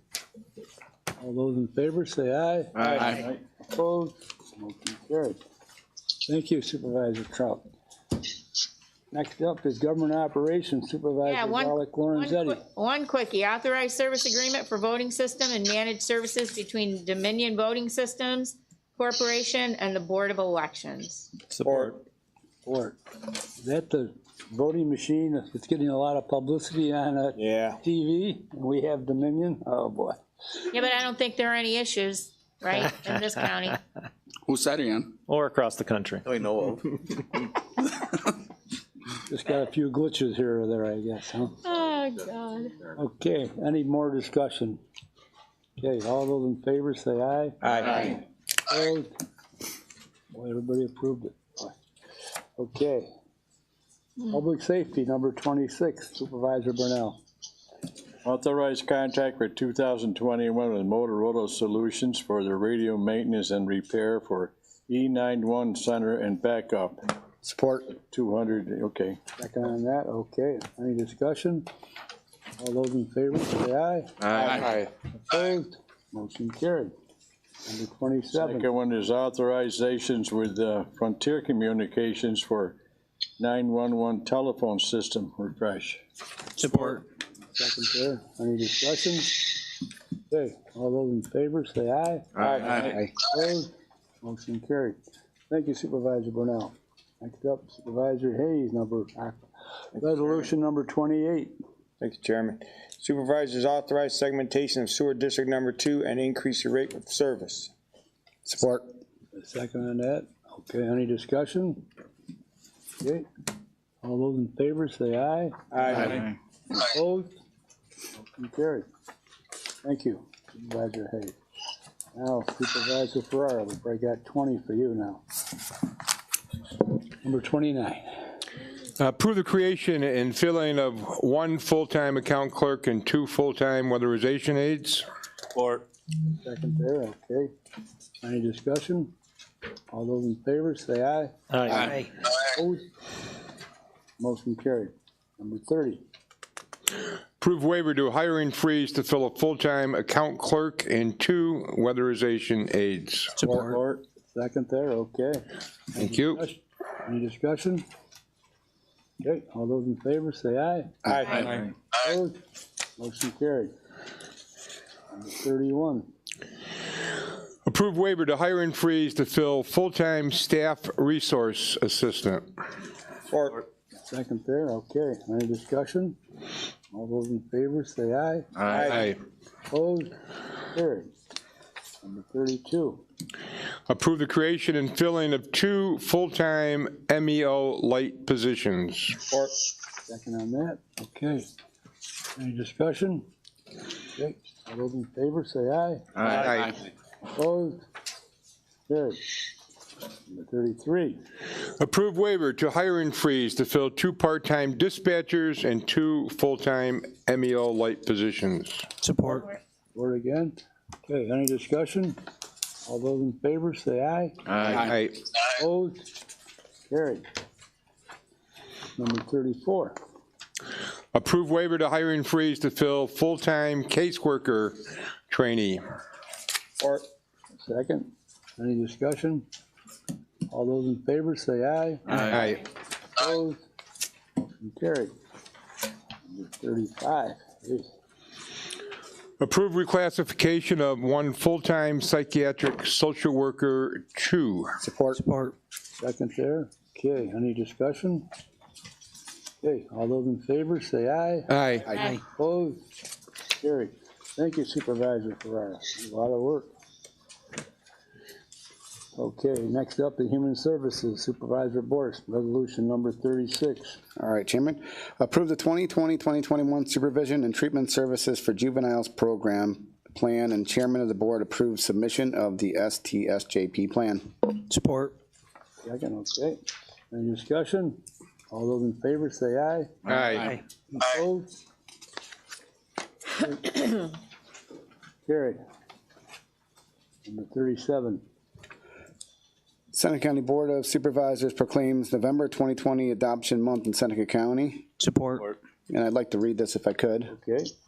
Whereas National Adoption Month in November 2020, promoting national awareness of adoption and the children waiting for adoption, celebrating children and family involved in adoption, and encouraging safety, permanency, and well-being of all children. And whereas the Seneca County Board of Supervisors expresses support for National Adoption Month and National Adoption Day, and encourages people to consider adoption to increase the number of children living in safe, permanent homes. And whereas there are far too many unparented children in the United States. And whereas the Adoption and Foster Care Analysis and Reporting System report of fiscal year 2019 foster care and adoption population characteristics, referred to as the AFCARS report, indicates there are approximately 423,997 children in the foster care system in the United States, and approximately 122,216 of whom are waiting for adoption. And whereas the AFCARS report indicates that 65% of the children in foster care in the United States are 10 years of age or younger, the average length of the time a child spends in foster care is approximately 25 months. In fiscal year 2019, approximately 23,000 youth aged out of foster care by reaching adulthood without being placed in permanent homes. And whereas for many foster children, the wait for a loving family in which they are nurtured, comforted, and protected seems endless. And whereas National Adoption Day has been celebrated as a collective national effort to find permanent and loving families for children in the foster care system. And whereas the Saturday before Thanksgiving has been recognized as National Adoption Day since at least 2000, and in 2020, the Saturday before Thanksgiving is November 2nd, now therefore be resolved that Seneca County Board of Supervisors supports the goals and ideals of National Adoption Month and National Adoption Day, recognizes that every child should have a permanent, safe, and loving family, and encourages the support for those who want to consider adoption during the month of November and throughout the year. Further be it further resolved, the Seneca County Board of Supervisors proclaims November 2020 as Adoption Month in Seneca County. Okay, we got a second? Support. Support. Got a lot of supports. I want to thank you for reading the resolution. No problem. I enjoyed following along with it. Thank you. Okay, any discussion? All those in favor say aye. Aye. Opposed? Carried. Number 38. By the board. Approved 2021 education contract with Finger Lakes Community College and Seneca County Division of Human Services for Education Coordinator Services. Support. Second, okay. Any discussion? Okay, all those in favor say aye. Aye. Opposed? Carried. Okay, thank you, Supervisor Board. Thank you. Okay, plan to develop agriculture and tourism, number 39. Thank you, Mr. Chairman. Authorized subordination agreement in support of NE Enterprises. Support. Second, there, okay. Any discussion? Okay, all those in favor say aye. Aye. Aye. Opposed? Carried. Next one, number 40. Board of Supervisors establishes 2021 funding appropriation for the Tourism Promotion Agency, Seneca County Chamber of Commerce. Support. Discussion. What's that? Let's have discussion. Okay, I just want to say one thing about it real quick, okay. because we have beat this horse to death in the last 30 days. Everybody's said something about it, but nobody's really talked about who we are as a Board of Supervisors and how this money might be doled out and the conversations we get into and how they go on and on and on. So before we cut back the TPA money at all, I say we use our policy that we just put in place, run at least 1 year at the 10% that we get, dole out the money, see how it goes. See what kind of public interaction we get back from doing this program the way we want to do it. And then if we think we need more money after 1 year because it went so swimmingly well, then we do it. But until we do use our policy that we just put into place, I don't think that we should be trying to get more money, especially with the climate of this board and how we interact with each other at certain occasions. So I know that has not been brought up, that specific point, but I say we use our policy that we just put in place. We use the 10% for 1 year. We see how it goes. Okay, any more discussion? Mr. Chairman, I'd like to offer an amendment restoring 90% of the annual hotel and motel occupancy tax revenue. Second. Okay, who seconded it? Ralph seconded it? It's not uncommon for me and Mr. Trott to agree, but in this case, I do agree. I'd like to spend the next year working on our new grant policy for every town and municipality in the county, with the intention that the grant policy will be successful and we can expand those efforts the following year. Okay, any more discussion? So as a new supervisor, I just had a question. So I think they mentioned that our hotel rate is set 3%. Is that something that's set by the board, or is that set by Albany state? Sets that? New York. We have tried to raise it up a few times, few different years, and All right, because I just was looking, I noticed that everybody around us seems to be higher than we are at 4% and 5%. What is the mechanism to ask for another raise on that? Essentially starts here and then has to go to Albany. Right. It takes action of the state legislature. Same as anything committee then? Have not been successful in It's a recent years. municipal home rule. The legislature has to approve it. We went through this last year, and we're pretty much told that that an increase would not be approved, and that was true. So we would start the process again. In 2 years before. It's in place for, I think, another 2 years before we have to go back through the home rule process again. And you have to do it early in the year so you can get it passed in time. I don't know if you gotta have a public hearing or not with it, and then it has to go to Albany in time for the legislature to act on it. And then it's up to the governor to act on it or else get a veto on it. We've been vetoing most of them in the last 4 or 5 years. We didn't get a lot of help from our senator on that last one. So before we, I'd just like to, Because it's raising taxes. Yeah. What? Yeah, she said no. Yep. What's that? She wouldn't do it because it was gonna raise taxes and she didn't want to support raising Oh, I taxes. remember that now, Yep. all right, okay. Yeah, she wouldn't touch it. Cindy, did you say something? Yeah, so before we do the vote, I guess you all have your own opinion and you can make an addendum. But I don't understand why we can't do the policy and do the 20%. So that's my opinion. Kyle, the way you were talking, I'm kind of surprised that you went to the 90%, but yeah, let's just vote it up. We have talked about it forever and ever. And Ms. Lorenzetti, I think, I was the one in committee who made the motion for the 80% because I have a lot of faith in the grant program. I really do think it's an exceptional opportunity to promote arts and culture, Right. event promotion, tourism-related activities. I think Mr. Murray made a compelling case in front of the board. I have known him for a while, being from my town and being part of the wine industry. I think he has exceptional abilities in marketing and a really good grasp of marketing in general. I like seeing a bit of a change in leadership in the tourism promotion agency, and frankly, in the time of COVID, this is essentially not only a 10% hit, but also it's essentially a $100,000 hit for the tourism promotion agency. So I fully support moving it to 80%, but I do think Mr. Trout was right as well. Let's find the groundswell of grant opportunities for the businesses, and I'm happy that we had a couple come up that I directly asked them if they would benefit from a grant program, and you can be sure I'll be following up in the next year to have them apply. And I also want to be able to show the people of this county that our committee, the tourism committee, is capable of awarding these grants diligently and throughout all the municipalities, the towns and the villages in the county. So while I fully support what you're saying, I think Don's right, and we need to have a groundswell first before we further reduce it. Okay, here's another point, Kyle. If we keep that host compliance company going, where are we gonna get the money to pay for that? Well, we were told that that pays for itself. I think we heard 27,000 over 20,000, and while that margin isn't incredible, it is paying for itself. I think there is a larger discussion to be had about the effectiveness of our marketing, especially seeing the increase in B&Bs, even after this board discouraged people from coming here during the COVID crisis. So I think we could go on for hours about the effectiveness of the TPA and what it's doing for our economy, but again, I think Mr. Murray made a compelling case, and I think his expertise is valuable. My question is, where would that money come from? Right off the top of the TPA money, off the tourism money? That's a great question. I know that's not going to be answered. I did talk to the owner of that company, or the person there Friday night, I think it was, asking for a discount and to give us 6 more months of the program.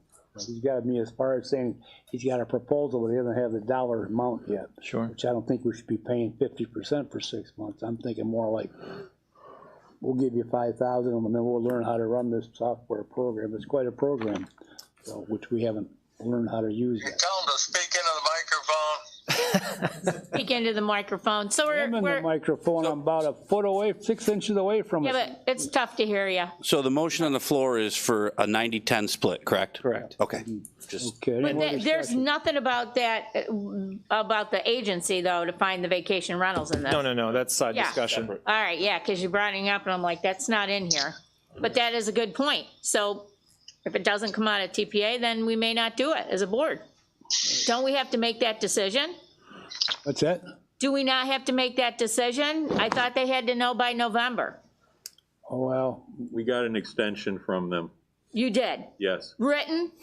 Well, email. Okay, For us. okay. I mean, so I think Cindy does make a good point here that if it does come off the top of the room tax money and you're talking about $27,000, you're effectively limiting the grant program to $6,000 to $10,000 for the first year, which, you know, isn't going to get it off the ground, but also is few enough grant applications that I think it'll show a clear need that we need more money to fund the grant program. So you have your... Or we don't do it, or we vote it down, and we don't go with the company. True. All right? Right. We don't have to make that decision now, though, tonight. As long as we got an extension. Okay. I mean, I think, Kyle, you're going to have to be very careful with the grant program. I'm going to speak it from experience. You're going to have to thread very carefully. And again, there's strict rules about handing out taxpayers' dollars to non-for-profits, okay? There's a criteria that I think Attorney Ettman mentioned last meeting at our committee meetings, and there's some pretty strict criteria that people asking for taxpayers' dollars must follow. So I'm not saying that's going to be a detriment, I just want you to be aware of it. The comptroller is pretty strict on this issue. Yeah, I think the grant policy outlined that fairly well, though I'd be happy to compromise and take some sales tax money instead. Who would administer those funds? Your committee? That's as Or would it go in front of the whole board to vote on it? As currently written, I believe it's in front of the committee. One of the letters that we received as part of the communications detailed the lack of expertise by the Planning, Development, Agriculture, and Tourism Committee, but I will reinforce that I was placed as the chair of this committee due to over 20 years of tourism experience, so I do have a fairly decent hand on the pulse of the industry. And I've been to Vegas before, so. Really? Should have gotten a casino in your town. Okay, any more discussion on the amendment to the resolution? Okay, all those in favor of the amendment to the resolution, say aye. Aye. Opposed? Wait. It's the amendment, crowd, to go for 90-10. They amended it. Did you? All right, just my opinion is the gentleman from Boundary Breaks made a good presentation. I'm glad to see him come on board to the TPA, and I'll go for the 90%. I guess if it ain't broke, don't fix it. So. Okay, so did we vote? No. We are now. Oh, okay. 92. We're voting now. Okay, we'll try one more time. All those in favor say aye. Aye. Opposed? Opposed. Yay. That's the amendment. That's the amendment. I know, okay, it passed. Okay, we don't need a roll call on the amendment, okay. No. Okay, all those in favor of the resolution as amended, say aye, please. Aye. Opposed? Opposed. Okay, so noted. One no vote. Okay, the motion, Correct, Margaret. You got it, the girl. motion as amended passes. Okay, thank you. Got any more? That you're all done then, Kyle. Good job. Caused us about 2 hours of information. Hey, don't blame Well, it at all any on point, me. you can call the question. We're doing our work as we're supposed to do. I'm just making a little joke. Okay, Public Health Services, Supervisor McGreevy. Thank you, Mr. Chairman. Approve contract with the New York State Department of Health for acceptance of the Children and Youth with Special Health Care Needs Administration Grant. Support. Second. Okay. Any discussion? All those in favor say aye. Aye. Opposed? Carried. Number 42, approve contract with the New York State Department of Health for acceptance of the Public Health Emergency Preparedness Grant. Support. Second, okay. Any discussion? Okay, all those in favor say aye. Aye. Opposed? Carried. Thank you. Supervisor McGreevy. Okay. Unfinished business? No unfinished business. Any new business? I have a question. Yes. Is the board gonna take a stand, or are we gonna do a vote on whether we agree with the pilot that the IDA is gonna do for Mr. Martin? You make a motion, I'd probably second it. I Okay, have a question, maybe Mr. Ettman can answer it. Is it even legal for the IDA to grant a pilot to a person that's not the owner of a property? Yes, that's Okay. actually fairly routine in how it has to do with the ownership issues. And in fact, what happens typically is if you, like there's an equipment company on 5 and 20 on the road to Geneva. They have a pilot agreement. What they do is the IDA leases the property, and so that they have an interest in the property, and then they can grant the pilot status. So it can go either way as long as the IDA either owns it or has an interest in the property. okay, so what did you say, Chairman? If you wanted to make a motion, I'd. Yeah, so I'll make a motion that the board voice their opposition to a pilot going to Mr. Martin for $10,000. I guess my question I've already asked Don was, Did Mr. Martin come to the IDA with plans, architectural drawings? I mean, I read his thing. He's got a lot of things he wants to do there. He wants to do campsites. He wants to do a restaurant for his employees. I couldn't understand the gondola. Where's he gonna do that? I'm not sure, but you know, the I more. gotta have water for that, so, Yeah. okay. More of what he was talking about at the most recent IDA meeting was that it's a difficult situation when it's 95 degrees out to get the deer to come out so people can see them. But what people consistently show up for in Seneca County is the war history involved with the Army Depot and Sampson and all that. And that is something that is available year-round, 24/7. You show up, there will be something there for you to look at, you know? So what he wants to do is expose more parts of the Army Depot and show more history that could complement the White Deer tour. So you show up to do the tour, and no matter what, you are going to see something. So he wants to promote more of the Army Depot mixed in with Sampson to get that done. Probably, because there's no white deer left. And quite honestly, I have a problem with somebody that already bought the depot for a very good deal. He piloted that. Now he wants to buy 172 acres of, we don't know what the buildings are like. They're saying that the buildings are bad, but they had kids that were there up until a year ago. So I think Mr. Lott said we should take a tour. I'd like a tour of the buildings. We as a board voted opposition letter to the governor. They say if the governor comes in and says this is not a right sale, you need to put it back out for bid, that they're not going to put it back out for bid. They're just going to let him lease. Does this board not have any say? So, and the other thing is a public hearing at 2 o'clock in the afternoon. I don't know for anything, but you know, I work during the day, and a 2 o'clock public hearing to call in on a call-in virtual call, which are confusing enough anyway. That's why we have. Well, they're very confusing, and most of the time they don't work. So I'm going to make a motion that the board opposes the pilot. That was a motion. Did you second it, Chairman? I'll second it. And now we can have more discussion, I guess. We can have discussion on it. So let's not forget that the White Deer, which he was to promote, that was part of him getting the depot. He charged Dennis money, $10,000 a month. $10,000 a month, but yet he wants a pilot. How is that fair? Can somebody explain it? Because if you can explain it and teach me, then I'd be loving to understand it right now.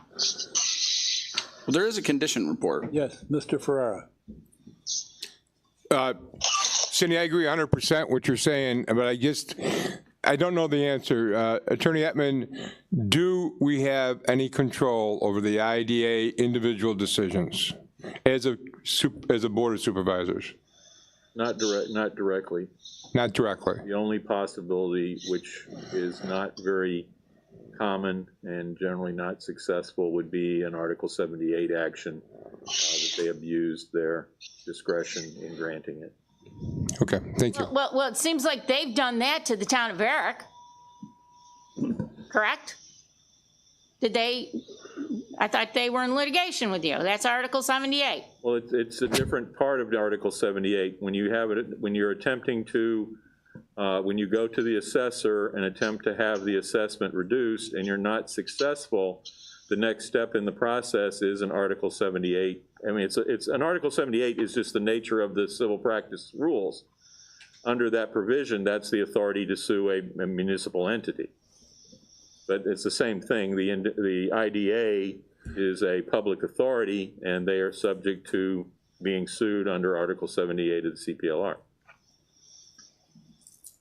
I mean, it's the same. I mean, it's different sides of the same concept. Does he pay property taxes when it's leased? The way I understand it is unless there is a pilot agreement, because the IDA owns the property or leases the property to him, there is no taxes payable by the IDA. The concept is that the pilot is a payment in lieu of taxes because if it were owned privately by Mr. Martin, then it would be subject to taxes. So unless there is a pilot, then there is no money coming in. We got you coming and going, Cindy. Now, you want to As long as play the hardball with them, you won't get your 10,000. You know, Excuse you don't have me? to give them. Then the school and the town, the county loses out of the 10,000. Or whatever the payment terms are. But this is a 1-year one, but still out. Speaking of the microphone, Bob. Crowd can't hear you, Mr. Heisen. What? Crowd You can't. can't hear me? This microphone Put it must down not under be. put it under your shield there. Oh, my shield's causing that? There you go. There you go. That's much better. Got louder now. There. Okay, too loud. Sorry. Take my shield off. Okay, yes, Ralph. Before we take another vote that we might regret down the road, could we maybe set up a meeting for this Saturday to go tour the place and see what the heck it does look like? Because maybe it's falling apart. I don't know. I haven't seen it in 30 years. And I think before we do something we regret, let's go look at it. Well, we gotta make this decision before November 19th. I don't think you want to call a special board meeting over it. But So you folks can, okay, so basically it's a vote. It's a vote that, is the IDA gonna listen to us? Probably not. Is it a statement to make?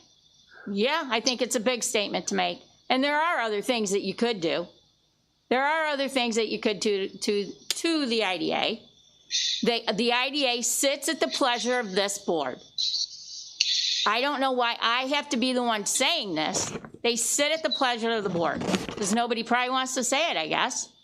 Which means what, Cindy? No, time out. I might as well be on a roll, right? Cindy, which means what? I might as well be, sits at the pleasure of the board. Yes. It can be removed by the board. The other thing, let me finish. I might as well go all the way. The other thing is we fund them. Haley, I'm not, is it 68 or 98? Because I might have my numbers upside down. Does anybody know off the top of their head? 54. Oh, Jesus, okay, 54. Now, let me read another statement for their long-term forecast. The worst case, the IDA could exhaust its cash in 2026. In the average case, and using total projected income of $400,000 a year, the IDA would be financially stable through 2026, continuing into 2027.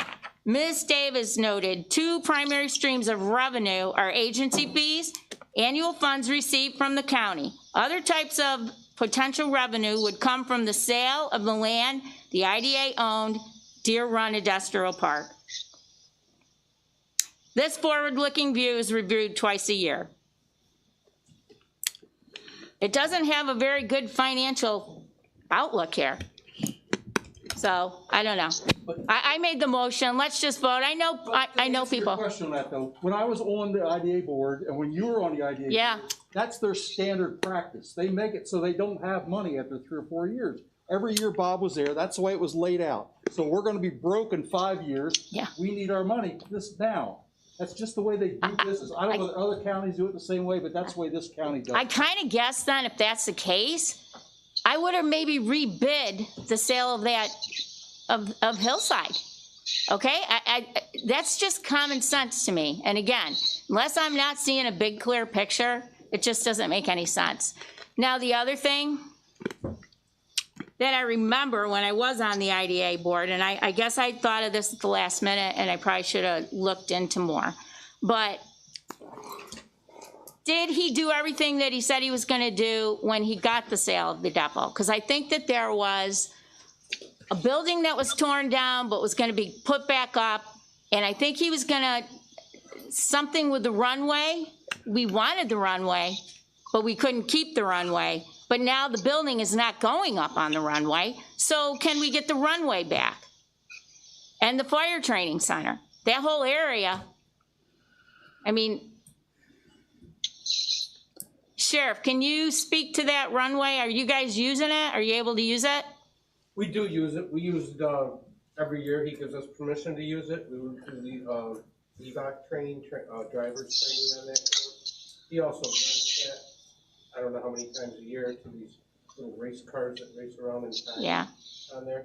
Was there a building or something? There was a building that he was gonna use for storage. He wanted to build his building on the north, or the south end of the runway, but he wanted the one storage building the firemen used, and he promised that he would build them a new building. If I remember sitting here. This was never done as far as I know. Like, he couldn't get his electricity there, that's why he couldn't do anything there. NYSEG wouldn't give him electricity. Right, and we understand that the whole project went away from the runway site. But there was supposed to be a building put up, and now I think that we wanted to keep that runway site for, I remember Sheriff Stenberg coming, it was that long ago. Sat here the night that they were getting ready to sell the property. Right. We argued to keep the state police in that building. We argued to get a piece of the runway and to have the pistol range. And Bob Aronson said, you can't do that, that would end the deal. But now they're not even using it, so maybe we could negotiate in good terms. Yeah, we should have killed the sale. I don't know. That's food for thought, you all here. Okay, we've discussed it enough. All those in favor say aye. Aye. Aye. Opposed? Opposed. Roll call vote, please. What's on the up for vote? What are we voting on? Opposition to the hillside sale, correct? Opposition to the pilot. Pilot. We already did that. Pilot, I'm sorry, We pilot. were voting on adjournment, I'm sorry. That's, Always in order. that's next. Too. I'll sleep. You ready? Okay, roll call vote. Supervisor Garlic Lorenzetti, I'm voting no to the pilot. That's a yes. Wait a minute, wait. You got a motion on the floor with a second to oppose the pilot. Hold on, folks, what are we doing? Put the motion on the floor. Right. To oppose the pilot, so you would be Yes. aye. Aye. the motion on the floor is to, as a board of supervisors, to submit at the public hearing. I believe she said nay. Comments opposed to the I finished it though, and that's why. So I'm voting yes. yes. Good job. Tyson, Yes. Supervisor Reynolds, No. Supervisor Brownell, I don't know what's on the Supervisor Pilot. Aye. Supervisor for it, or Aye. against it, or what? Supervisor Hayes, Hold on. Aye. Supervisor Ferrara, Can you tell Kraut to hang on for a second until his name is called? Supervisor Ferrara, aye. Supervisor Cronin-Wetter, does he understand? All right, Kraut, Voting to oppose the pilot? yes. No, he's No. to, as a board of supervisors, just submit. It's opposed to pilot. But that's a yes vote if you're opposed to Objecting it. to the pilot is a yes, believe it or not, yes. Yes. Okay. Supervisor Lott, No. Supervisor McGreevy, No. Supervisor Trout, Nope. Supervisor Clear, Yes. Supervisor Enslow, Yes. 9 and 5. Boy, 9 people. Yeah.